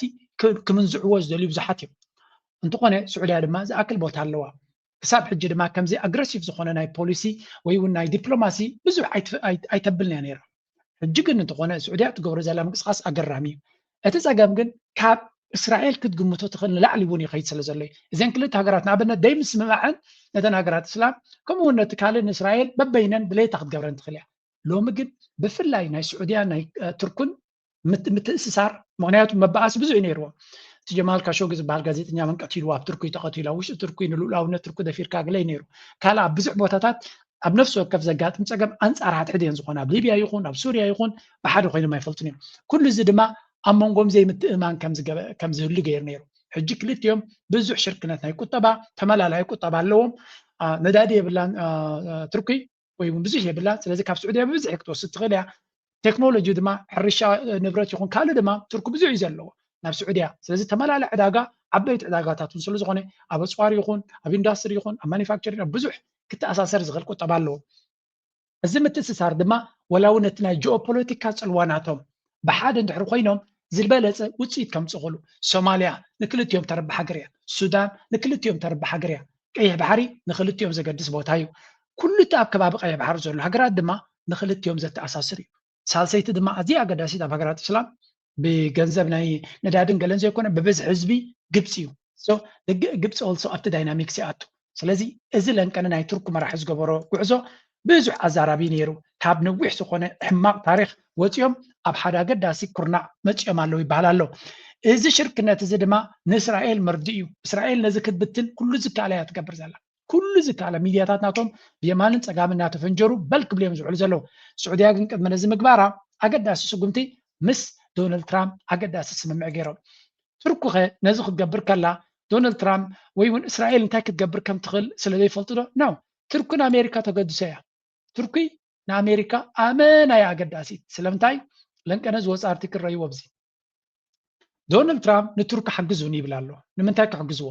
ንቻይና ኣብ ምፍራይ ናይ መራኽብ ክትሕግዞ ይደሊ ኣሎ ቱርኪ ሓያል ዝኾነ ቴክኖሎጂ ናይ ምፍራይ ፋብሪካታት ዓቕሚ ስለ ዘለዋ ኣካል ናይ ኔቶ ስለ ዝኾነት ኣሜሪካ ድማ ነቲ ቻይና ተፍርዮ ዘላ መራኽብ ብብዝሒ መራኽብ ናይ ኩናት ይኹን ናይ ሲቪል ክወዳደርዋ ዓቕሚ ስለ ዘይብሎም ምስ መሻርክቶም ቱርኪ ሓንቲ ካብኣቶም እያ ምስ ቱርኪ ብቐረባ ክሰርሑ ምዃኖም ንቱርኪ ይልምኑ ኣለዉ ስለዚ እቲ ሺፕያርድ ናይ ቱርኪ ንዕዋ ማዕቤልካ ኣብ ኢንቨስት ጌርካ ኣሜሪካ ቅልጡፍ ዝኾነ መራኽብ ንኩናትን ንሲቪላዊ መዓላ ንኸተፍሪ ምስ ቱርኪ ክሰርሕ እያ ኣብ ወታደራዊ ኩነታት ናይ ኔቶ ድማ ድሕሪ ናይ ኣሜሪካ ዝሓየለ ሰራዊት ናይ ኣሜሪካ ናይ ኔቶ ናይ ቱርኪ እዩ ኣብ ልዕሊኡ ኣፅዋር ከፍሪ ዝኽእል ድሮናት ከፍሪ ዝኽእል እውን ቱርኪ እዩ ስለዚ ኣሜሪካ ንቱርኪ ብፍሉይ ዓይኒ እያ ትሪኣ ብዙሕ ሰብ ኣለዋ ቁጠባ ኣለዋ ማኒፋክቸሪንግ ዓቕሚ ኣለዋ ስለዚ ኣሜሪካ ንቱርኪ ክትከስራውን ኣይደልያ ብፍላይ ዶናልድ ትራምፕ ድማ ይፈትወይ ነዚ ኤርዶዋን ስለዚ እዚ ናይ ኣሜሪካ ኣገዳስነትን እዚ ናይ ቱርኪ ኣገዳስነትን ናይ ስዑድያ ኣገዳስነትን ናይ ግብፂ ኣገዳስነትን ድሕሪ ሓዊስካ ሪኢኻዮ እዚ ንሪኦ ዘለና ንኣሜሪካ ንእስራኤል እውን ክትብድሆ ከቢድ እዩ ውፅኢት ናቱ ድማ በይረአ ኣሎ ይብሎ ቤንያሚን ነተንያሁ ንናይ ሶማሊላንድ ኣፍልጦ ምስ ሃበ ብዙሓት በቲ ዘለዎም ናይ ዲፕሎማስያዊ ጭዋዳ ብድሕሪ ብዙሓት ሃገራት ክስዕባየን ይበሃላ ነይረን ማንም ሃገር ኣይሰዕበን ማንም ሃገር እዚ ከንታይ ሬካ እዚ ፅልዋ ናይ ስዑድያ ናይ ቱርክ ናይ ግብፂ ናይ ካልኦት ሃገራት ዓረብ ዝገብርዎ ዘለዉ ፅልዋ ካብቲ እስራኤል ክገብሮ እየ ትብሎ ዝነበረት ወይ ዓቕሚ ኣለዋ ዝበሃል ዝነበረ ንላዕሊ ኮይኑ ነቲ ሶማሊላንድ ካብቲ ዝነበሮ ናብ ዝገደደ ኩነታት ከም ዝኸይድ ገይርዎ ኣሎ እንኮላይ ንኢማራት ድማ ኣብ መንጎ ከምቲ ጭፍላቕ ገይርዎ ኣሎ ኣብዚ እውን እንተኾነ ከም ትሪእዎ ዘለኹም ኣብ ግብፂ ከይዱ ከሎ እዚ ኤርዶዋን ተመሳሳሊ መግለፂ ኣስሚዑ ከም ዝነበረ እዩ ዝንገር እንታይ ኢሉ እዚ ንሶማሊላንድ ኣፍልጦ ዝሃበ እስራኤል ኣይንቕበሎን ኢና ንሕና ኢሉ ኣይንቕበሎን ኢና ነቲ ዞባ ዝርገት ንክገብር ንቀይሕ ባሕሪ ሓደጋ ንክፈጥር እምበር ነተንያሁ ሰላም ወይ እውን ናይ መሰል ናይ ዜጋታት ዘኽብር ነይሩ እንተዝኸውን መጀመርያ ንህዝቢ ፈለስጤም መሰረሰ ውሳነ ቅድሚ ዓለም ቅድሚ ብዙሓት ዘበገሱ ንዓታቶም መሰረሰ ውሳኔዮም መኽበረ ነይሩ ናብ ሶማልያ ከይዱ ንሶማሊላንድ ዝገበረ ድማ ናይ ቅንዕና ዘይኮነስ ኣብ ውሽጡ መሰል ናይ ህዝቢ ረጊፁ ብሰብዓታት 70,000 ወላ 60,000 ዝኾኑ ኣብ 2 ዓመት ቆልዑትን ህፃናትን ብብዝሒ ቀቲሉ ንዑ ኸማን ኣብ ቅድሚ ሕጊ ዘይቀረበ ብዛዕባ ፍትሒ ናይ ካልኦት ሃገራት ንክዛረብ መሰል ዘለዎ ይኮነ እናበለ ኣብ ግብፂ ተዛሪቡ እዚ እቲ ሓደ ክኸውን ከሎ ካልኣይ ኣገዳሲ ምዕባለ ናይዚ ክልቲኦም ርክባት ክንርኢ ከለና እዚኣ ዘውፅዋ መግለፂ ድማ እታ ቀንዲ ኣገዳሲ ዝበልዋ እያ መራሒ ናይ ቱርኪ ድሕሪ ኣብ ስዑድያ ምፅንሑ ምስ ተመለሰ ሓንቲ መግለፂ ውፅኦም ክልቲኦም ኮሚኒኬ ይብልዎ እዚ እቲ ኮሚኒኬ ናቶም ድማ ኣገዳሲ እዩ ሓደ ካብቲ ኣገዳስነት ናይቲ ኮሚኒኬ እንታይ ዝብል ናይ ፕረዚደንት ኤርዶዋንን መሓመድ ቢን ሰልማንን ምስ ተራኸቡ ገለ ካብቶም ዝበልዋ sent unmistakable message ዘየደናግር መልእኽቲ firmly agreeing on a common and decisive position regarding Sudan. ክልቲኦም ሓያል ዝኾነ መርገፂ ብዛዕባ ሱዳን ተሰማሚዖም ኣለዉ እሱ ድማ the two countries affirmed their commitment to preserving the unity, security, stability and sovereignty of Sudan. They also declared their clear rejection of any illegitimate or parallel entities outside the framework of Sudan's legitimate institutions. President ኤርትራ ኣበርትዑ ዝተዛረቦ ኣብዚ ሓለፈ 2-3 ዓመት እንተሎ ዛረስ እዚ እዩ ምናልባት መሓመድ ቢን ሰልማን እውን ኣበርትዑ ተዛረቦ እንተሎ እዚ እዩ ታይሱኻ ስዑድያን ቱርክን ብዝበርትዕ መንገዲ ብዝሓየለ መንገዲ ብሓያል መርገፂ ዝተሰማምዓሉ ንሓድነት ሱዳን ንርቃት ሱዳን ከምኡ ድማ ሴኪሪቲ ፀጥታ ናይ ሱዳን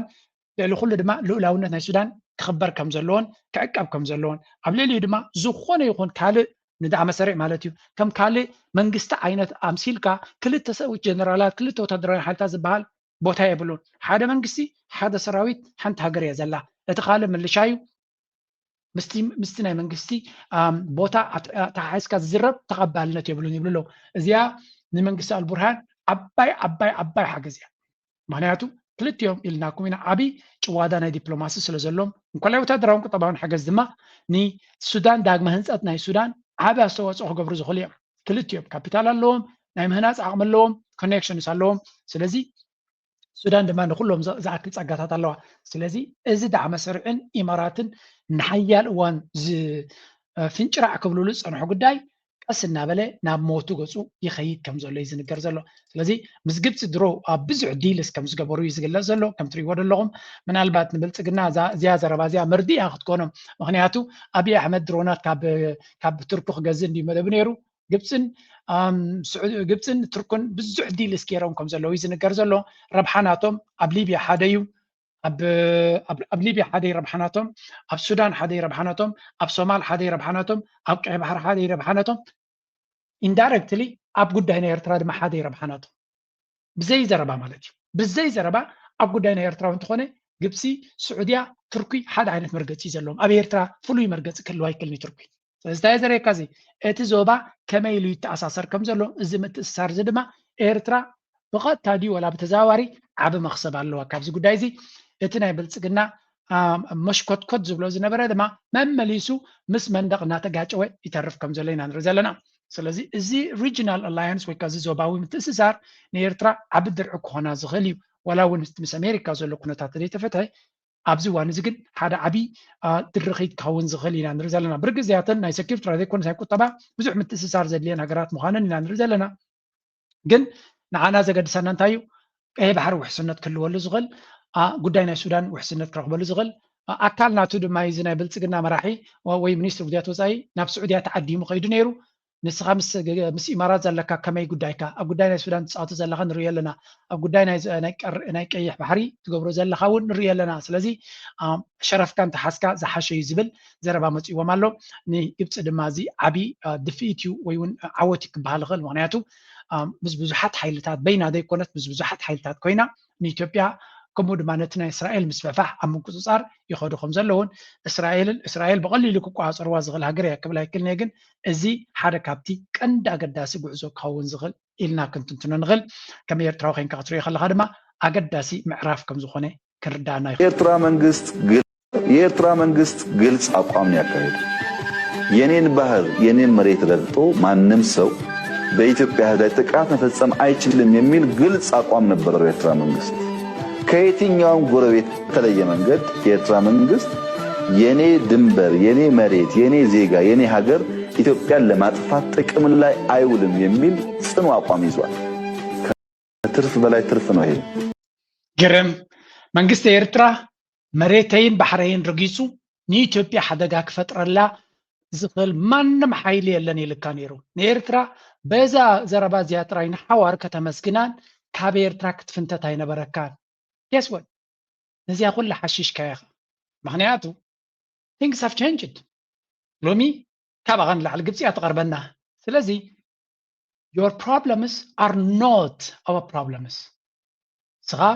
መሬትካ መን ይመፀካ ኤርትራ ልውላዊት ሃገር እያ ምስ ማንም ዘርባሓና ክንሰርሕ ንኽእል ኢና ሰራዊት ናይ ግብፂ ድዩ ምስ ካልእ ሃገር ድዩ ምስ ዝደለናዮ ክንሰርሕ ንኽእል ናው ክትገብሮ ትኽእል ክትዛረቦ ትኽእል ነገር የለን እዚ መብፃዕታት እዚ ንዓኻ ካብ ማንም ነገር ዝለዓለ ነገር ይብሎ ነይሩ እዚ ኩሉ ሓሽሽካ በልዒካ ኢኻ ኩላክ ውዳት ገለገለ እዮም እኳ ሓሶት ናይ ኣቢ ንምትንታን ጀሚሮም ኣለዉ የላኳቸው የትግራይን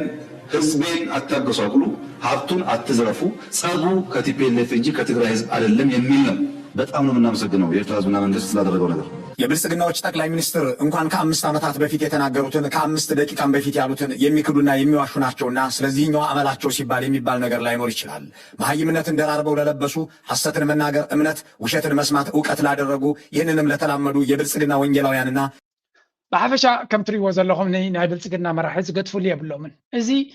ብፍጹም ሓሶት ከም ንቡር ዝወሰደ ኣይኮነን። ቅድሚ 2 ዓመት ዝተዛረቦ ወይ ቅድሚ 5 ዓመት ተዛረቦ ቅድሚ 5 ደቂቕ ንዝተዛረቦ ብግምጣሉ ክዛረብ ስኽፍ ዘይብሎ ሓሶት ከም ኖርማል ኣፍ ልቡ ነፊዑ ክራባታ ኣሲሩ ኣብ ቅድሚ ፓርላማን ኣብ ቅድሚ ዓለምን ክሕሱ ስኽፍ ዘይብሎ እዚ ናቱ ሓሰት መንግስቲ ሃይለማርያም ገይርዎ ክኸውን ይኽእል እዩ። መንግስቲ ሃይለማርያም ግን ሰብ ኩሉ ኣብ ቴሌፎኑ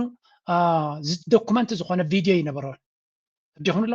ስለዚ ከም ናይዚ ሓሶት ዶኩመንት ዝኾነ ሓሶት የለን። ኣብ ታሪክ ድማ ብፍሉይ ክዝከር እዩ። ምክንያቱ ቀደም ክትሕሱ ከለካ ጋዜጣታት እዮም ክኾኑ ክእል እዮም ደምስስዎ ክትብል ትኽእል ኢኻ፣ ቃፅልዎ ክትብል ትኽእል ኢኻ፣ ገለገለ ክተርፍ ክእል እዩ። ሎሚ እዚ ዶኩመንት እዚ ዝሓሶት ናትካ ዓብይ ነፍሲ ወከፍ እዩ ዘሎ there's no way እዚ ሓሶት እዚ ክኸደልካ። ስለዚ ናይዚ ሰብ እዚ መርሕነት ሓሶት ወላ ኢትዮጵያውያን ብኩሉ መንገዲ ክነግሩና ጀሚሮም ኣለዉ። ሃው ነዚስ መን ኣሚንዎ እዩ መን ከም ሰብ ቆፂርዎ እዩ ብዛዕባ እዚ ትጭነቑ ዘለኹም ክብሉና ብዙሕ ግዜ ንሰማዕ ኣለና። ሰራዊትን መንግስትን ኤርትራን ዝገበረካ ግን ሓሺሽካ በልዒካ ኢኻ ኣብ ካሊእ የራኽበና እቲ ጉዳይ እቲ ኤርትራ ሓለፋ ጌራትልካ ፅቡቅ ጌራትልካ ሰናይ ጌራትልካ ናትካ ግብረ መልሲ ድማ ርኢና የለና ናይ በይንኻ ይኮነ ቅድሚ ሕጂ እውን ካልኦት ዝገበርዎ እዩ። ስለዚ ንሱ እውን ከም ኖርማል ወሲድና ክንቅፅል ኢና። ካልእ እንታይ ክብሉ ርኢ ኣለኹ መሲልኩም ኣብዚ ነዚ ዝብሎ ዘሎ ዘይኮነ ሓንቲ ዘረባ ነይራ ኣብዚ እቲ ብዛዕባ እዚ ውዕል ፕሪቶሪያ ገለ መንግስቲ ኤርትራ ዝበሎ እስክስምዑ I wish there was a representative from the Ethiopian government here to address this issue because I have no intention of interfering in this matter in spite of the disinformation campaign going on, trying to disrupt the process of peace in Ethiopia and trying to create a conflict between Eritrea and Ethiopia, which has been the norm for those who come to promote their agendas in the region. We say enough is enough. Ethiopia will have to enjoy peace. The people in Ethiopia will have to enjoy peace. What happened in Pretoria and Nairobi is a continuation of the aspiration and wish of the people. كم تريو زلهم ازي بريزنت هاجر إيرترام كم سب مالتيو حنت أنا صبغ دي سمعني بزوج زي بإنجليش انترفيو قبل كبونيرو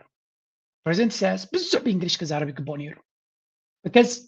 work عاوز هنا قالاتي تزارب كلها تلو بقعة تلو I think rarely مرحتنا أفريقيا كم زع عينات بقعة إكسبرس كجبر حسابات يبلون وي قلي يبلون مالتها يكونوا حساباتهم بقامكم بإنجليش ديو بخالد كجبروا ما بفرنش تومنا فرنش جبروا خوني مسلدين سمع أجن الزغب لا يكلني أجن وحدات مرحتيهم كم زع حساباتهم كقول تزغلوا أبي نعمل ملا زيناوي سبوز غنا نايم جلاس حساب بإنجليش نايم جلاس كلها نيرو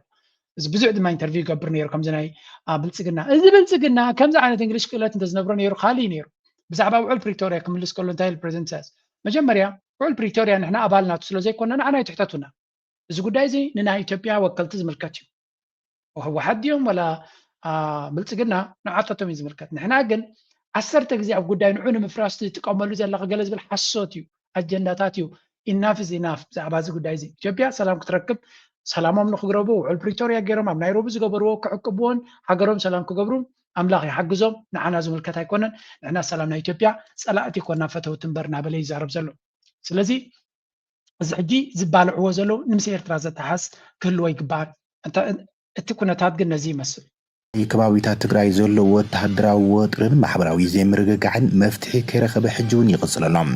ኣብ ትግራይ እዋናዊ ምዕባለታት እቶም ቀንዲ ክንሪኦም እንከለና ኣብ ግንባር ራያ ዝካየድ ዘሎ ከቢድ ውግእ ብቐዳምነት ንረኽቦም ኣብ ራያ ጨርጨር ብፍላይ ኣብቲ ቢሶበር ዝፍለጥ ከባቢ ክሳብ ሎሚ ንግሆ ረቡዕ ከቢድ ውግእ እናተኻየደ ውዒሎም እዚ ውግእ ብቐንዱ ኣብ መንጎ ክልተ ሓይልታት ትግራይ ምዃኑ እቲ ዝሕዝን ንብዙሓት ተጋሩ ዘጓሓይን ኣጋጣሚ ኮይኖም እቲ ብመንግስቲ ፌደራል ዝድገፍ ዝበሃል ሓይሊ ሓራ መሬት ወይ ድማ TPF-ን ኣብ ትግራይ ዘለዉ ሓይልታት TDF-ን ሓይልታት ምክልኻል ፌደራል እውን ሓገዝ ከቢድ ኣፅባርን TPF ዝገብርሉ ዘሎም ግጭት ከም ዝኾነ እዩ ተገሊጹ ዘሎ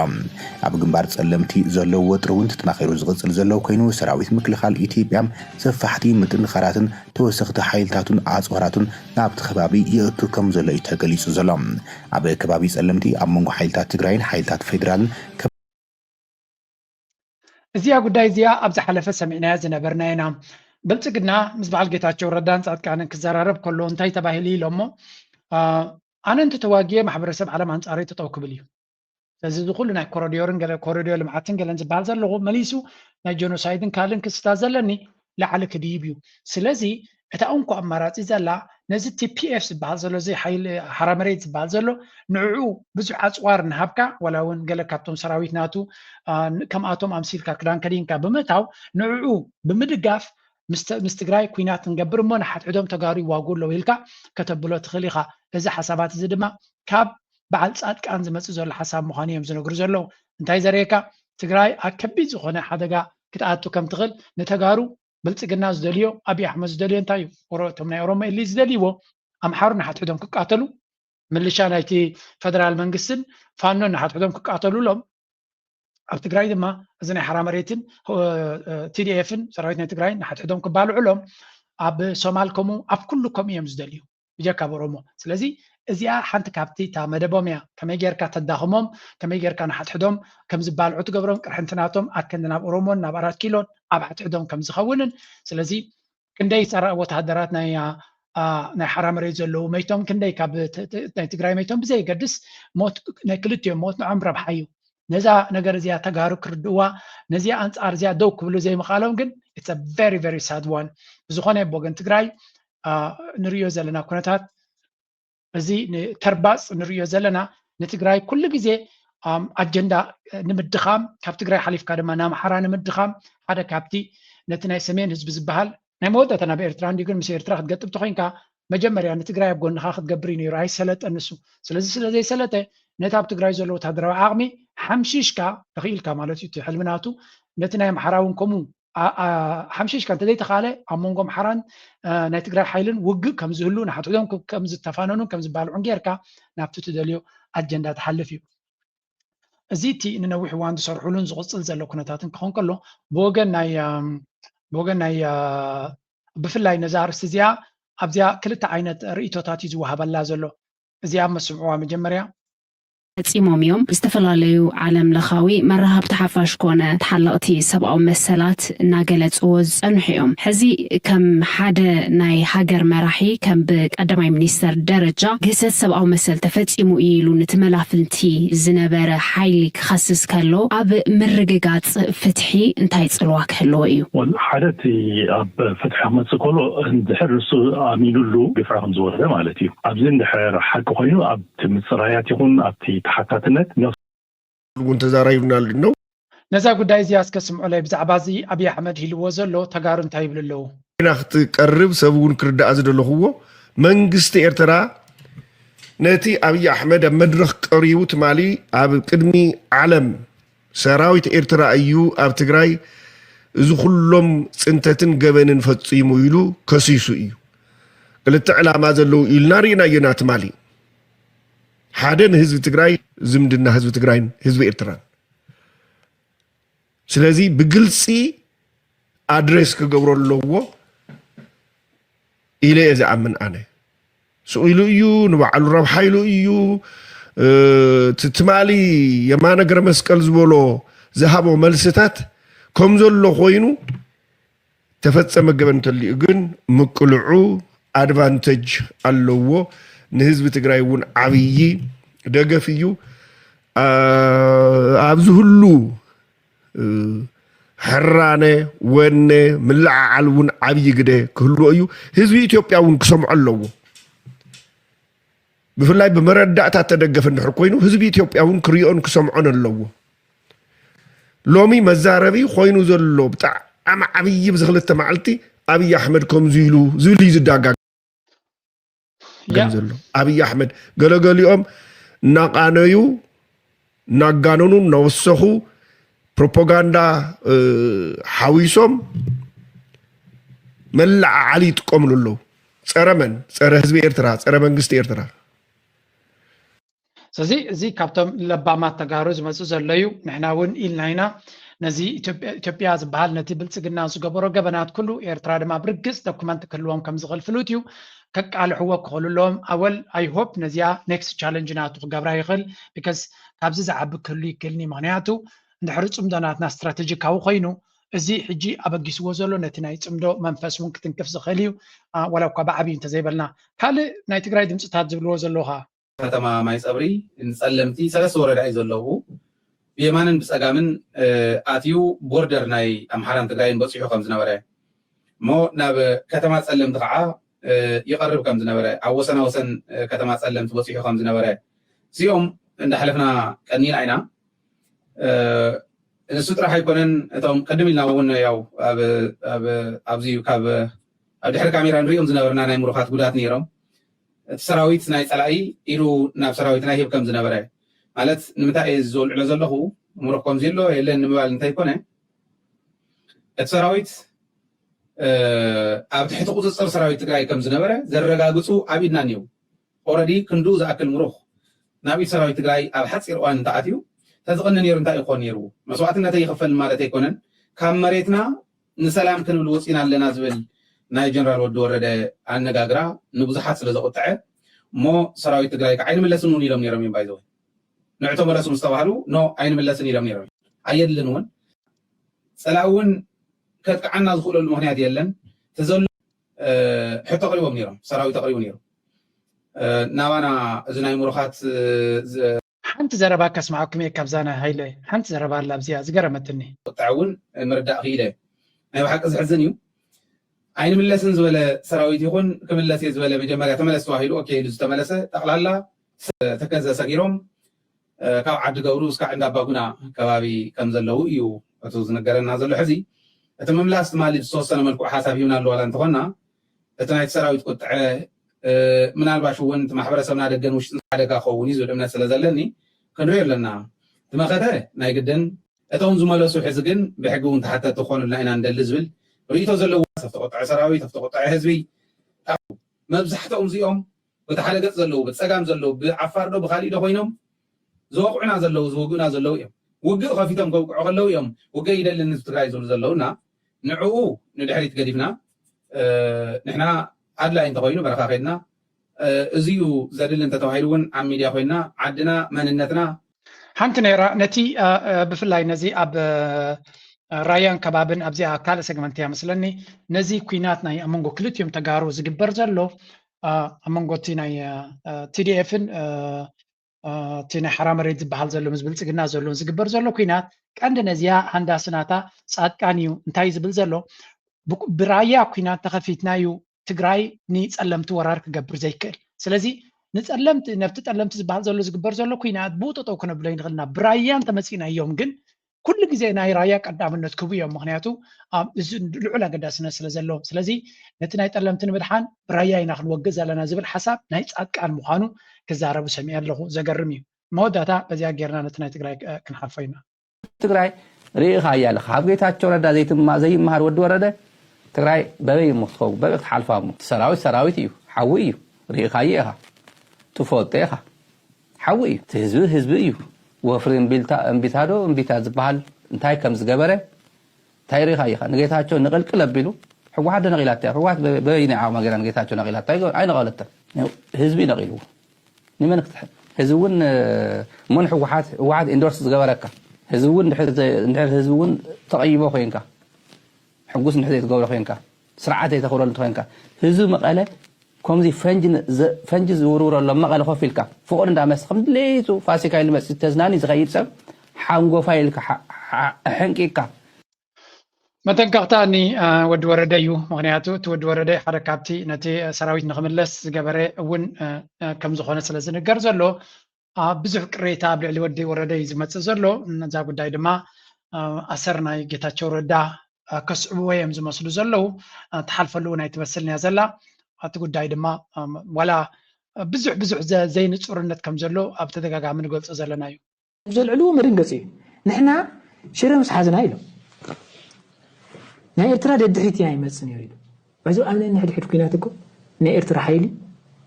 ብድሕሪት እናቆረፀ ወሳኒ ሚና ይፃወት ከም ዝነበርስ ማንም እዩ ዝፈልጦ ከመይ ንዕኦም ይሕግዞም ከም ዝነበረ ከመይ እቲ ኩናት በቲ ሓይሊ ንሱ ይበላሾ ከም ዝነበርስ ይፍለጥ እዩ ሓደ ብጂኦግራፊ ምስ ኤርትራ ዘለና ርክብ ሕሱብ እዩ እቲ ጂኦግራፊ ከመይ ተጠቂሞም ብሉሳቶም ሕሱብ እዩ ትሽዑ ዝነበረ ናይ ትግራይ ሰራዊት ብሓፈሻ ነቲ ብልፅግና ክገብሮ ዝፈተነ ብግምጣሉ ክሃርብዎ ከለው እዩ እቲ ኩነታት ድማ ኣብ ብዙሕ ነገር ዝሽረፍ ዘሎ እዩ ዝኾነ እዚ ከምዚ ኢሉ እናሃሎ ከሎ ሓንቲ ድማ ኣብዚ ሓንቲ ነገር ኣላ ዝሰምዓ ዘለኹ እስከዚያ ስምዕዋ መጀመርያ ትማሊ ንዜና ዕረፍቲ ናይ ፕሮፌሰር ኣስመሮም ለገሰ ነጊርና ነርና ድሮ እንታይ ክብሉ ጀሚሮም ኣሎ እዞም ረሳሕ ኣእምሮ ዘለዎም ጎረቤት እቶም ፕሮፓጋንዲስትስ ናይ ብልፅግና ማለት እዩ እንታይ እዮም ዝብሉ ዘለው ነቲ ናይ 26 እርጫ ኣብ ቀይ ባሕሪ ንክግበር ዝተገበረ ባዕሎም ዝፈብርኽዎ ዘለዎ እዩ ኣብ ቀይ ባሕሪ ክግበር እዩ ምስ በልዎ ብፕሮፌሰር ኣስመሮም ሻዕብያ እዮም ቀቲሎሞ ክብሉ ጀሚሮም ኣለው ካልእ ፕሮፓጋንዳ ጀሚሮም ዘለው ድማ እንታይ እዮም ዝብሉ ዘለው ኣይሰሙን ኣይሳለስቲ ኣብ ስነ ስርዓት ቀብሮም ከይበፅሕ ከሎ ዝገብርዎ ዘለው እዩ ክንምንታይ ረሳሓት ምዃኑ ከምኡውን ተስፋየ ከምቲ ገብረኣብ ማለት እዩ ክልተ እዚኦም እዮም ናይ ኦሮሞ ፖለቲካ ኣብ ናይ ባህሊ ናይ ኦሮሞ ታሪክ ናይ ኦሮሞ ዓባ በርክቶ ዝገበሩ እዚኣቶም ድማ ናይ ሻዕብያ ልኡኻት ስለዝኾኑ ኣየ ህዝቢ ኢትዮጵያ ከመይ ገይሮም ይፃወቱልካ ኣለው እዮም ዝብሉ ዘለው ዝገበርካ እንተገበርካሎም መራሕቶም ሓደ ፕሮፓጋንዲስትስ ናቶም ሓደ ምስጋና ዘይብሎም ህዝቢ እዮም ስለዚ ዋላ እኳ ካብ ብዙሓት ኤሊት ናይ ኦሮሞ ዓብ ክብሪ ንፕሮፌሰር ኣስመሮም ክወሃብ እንተራ እቲ ፕሮፓጋንዳ መሽናቶም ናይ ግዜ ሕቶ ዳይምበር ተገምጢሎም ኣንፃሮም ክጉስጉሱ ክጅምሩ ምዃኖም ምርኣይ ምግንዛብ ከድለየና እዩ ስለዚ ዝገበርካ እንተገበርካ ኩሉ ግዜ ካብዚኦም ጎረቤት እዚኣቶም ፅቡቕ ነገር ኣይትፀበ እንተተባሃለ እውን ዝበሃል ከም ንቡር ጌርና ክንወስዶ ኣለና ኔክስት ምናልባት ግዜ እንተረኺበን ኣብኡ ክወዘኩም እየ ኣብዚኣ ሓንቲ ቪድዮ ርኢያ ዘለኹ ናትኩም ግምት እውን ክትህዋ እስከዚያ ስምዕዋ ኣነ ሰሎሞን ጋይ ማስጎዶም ይበሃል ካበይ ኢኻ መፂኻ ካብ ኣስመራ ኣብኡ ነርካ ትነብር ኣብኡ ተወሊደ ወዓቢ እስኻ ንፋለጠካ ዶ መጀመርያ ክብርቲ ሓፍትና ናይ ንወልደ ገርግስ ክቡር ግዜ ክሰው ይኽእል ናና ፀገም هذه تزاربنا فأدنيا مهانكي بدبها مسؤولة كنفوت ሽመይ ድማ ብርሃነ ተስፋይ ደፍሳ በሃል 1976 ኣቋፅራ ኤውሮፓውያን ማለት እዩ ኣብ ኣስመራ ፍሉይ ሽሙ ምሕዳር ከባቢ ርባዕ ኣስመራ ዝበሃል ተወሊደ ዓብየ ማለት እዩ እዚኣ ፕሮግራም እያ እስከ ስምዕዋ ብዝኻ እስቲ እንታይ መልእኽቲ እኒኢካ ሕዚ ነዚ ሚድያ እዚ ንዝከታተሉ እውን ነጊረዮ ነይረና ንሕና ሚድያ ኢና همزي منم كنقبر أي نخيل ندم سبتشينا خنكون نخيل أقدامي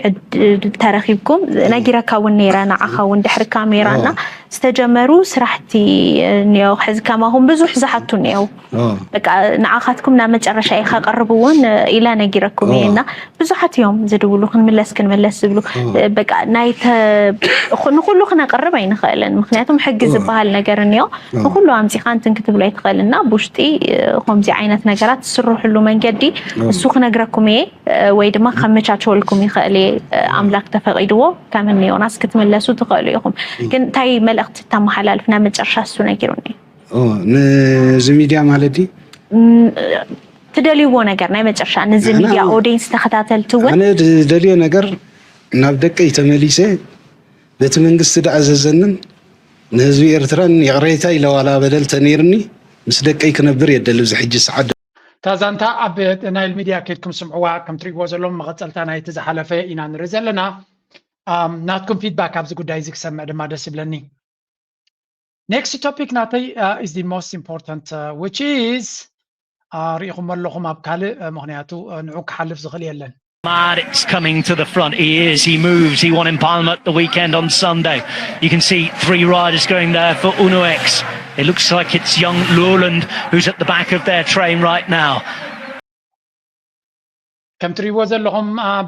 بني دحرناي عمتن قالن دحر تور دي فرانس عود سمي وزنبرك قدامي تبوتا سميات زنبرت اب سبين اب فالنسيا مثلا فالنسيا اب تزقبر زلو وددر اب قدامي مدرخ قدامي كوينو بمقتاو ناي قدامي بوتا اب 11 غانتا اب قدامي وددر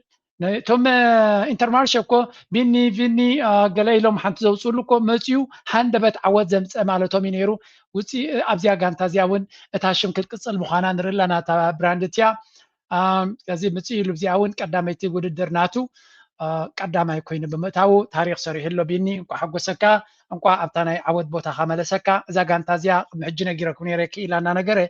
نبينيام الى زقومتيا بينيام بزح عوتات كغبر خليو برغص كاب عود قرب نحري تاريخات سنكا كونفيدنس ناتكا قربي تنكفنديو سلازي زيا اب كونفيدنس ناتو من داق عبي بوتا كلوايو سلازي انكو حغسكا خنبل نخل بزي قدس بخمي من قدس عويتو تاغانتاناتو صبوك صرحه لتخل مخانا يزنقر زلو بين دما تا ابو امينوم غانتاز مسرتو اي يحفرومن بعود غيرو ادريرو مالو اسلطانناتو دما كسراسر كل ري وبزي We win! If it will be for No, I'm sure we win. لازم تعودنا بين مسرعيو زقبر ويم غانتاناتو انا بحق تحقسهم كم زلو زرد بزح سلتات رينا لنا بين دما دحر عوتو زهابو زربا Biniam, good to see you to start the season with your new colors. Tell us a bit what's the feeling first for the first one and how has been the shape so far? Yeah, I think it's been quite a long time since my last race, so I'm happy to be back, especially with the new team, new jersey. It always gives you some extra boost. So. بيني كماي دحر نويح كم زي ممصاخا قال ما ليبل ولا نسدما انا بحق تحقسه ناي موداتا وددري نويح غيري نيره دحر نويح واني دملاسلخو عرفت حويسكا مالتيو اب كم زي وددر بحمس حدش كانتا بحدش مالي خا كل غزي حدش حيلي نشتي حيلي وسخلكا يتوسخ حيلي وسخلكايو سلازي حقوسي بغلح بحدش مدرخ أقدامي تودرين زعوات زم مزقابين بلي عقوسو كجلس. Yeah, I'm really looking forward to begin my season here in Valencia. حكنا مزراب دماء بحدش مدرخ دماء قانقو انجليش دماء تماحيشي متي زلو بكل من قدي ماتشورنا خوني متصالو سلازي كمير تراويا ناي بحق تحقسنا اكم زي درجه تدغاغامي نيرترا زخر سراح كسرح بمجمريا نفسه نتاغانتو انا خاب سويس لازم قمت تاغانتا ناي سويس غانتا ولا بسبين تهلمبر ناي سويس غانتا سلازي اجين بخلوتي دبصحني بتحده ود عدي بتحده دما نتاغ ناي تاكالا عدي غانتا خاص لزغونت سلازي بيني بخلت تتبصح كان لها حقوسك A race where you have already won in the past too. Yeah, indeed. I have already a good memory in this race. I won the first stage and I had a yellow jersey, so that's actually I never actually used before. So yeah, I have a good memory. ቀዳማይቲ ኣብቲ ናይ ውድድር ቀዳማይቲ ውድድር ስለ ተዓወተ ድማ ብጫ ማልያ ኣብ ቱር ዲ ፍራንስ ዕላሙ ሳኔራ ሓንቲ መዓልቲ ተዓዊቱ ተቀዳማይቲ ነታ ብጫ ማልያ ወላ ሓንቲ መዓልቲ ክኽዳናይ ነይሩ ኣብዛ ዝሓለፈት ቱር ዲ ፍራንስ ናይ 2015 ታ ብጫ ማልያ ድማ ቅድሚ ሕጂ ስለ ዘይረኸብኳ ንዓምር ካበይ ተሓጒሰ ይብላሎ ሓጎሰካ ቤኒ ኣብ ጎኒ ካለና ብዙሕ ዓወታት ንፅበ ኣብ ዝኾነ ንቢንያም ሞራልኩም ኣብ ታሕቲ ግደፉለይ ታንክ ዩ ቨሪ ማች ናይ ዓወት ዓመት ይግበረልና እናበልና ምዝያ ጥዕምቲ ተርፍ ገጽኩም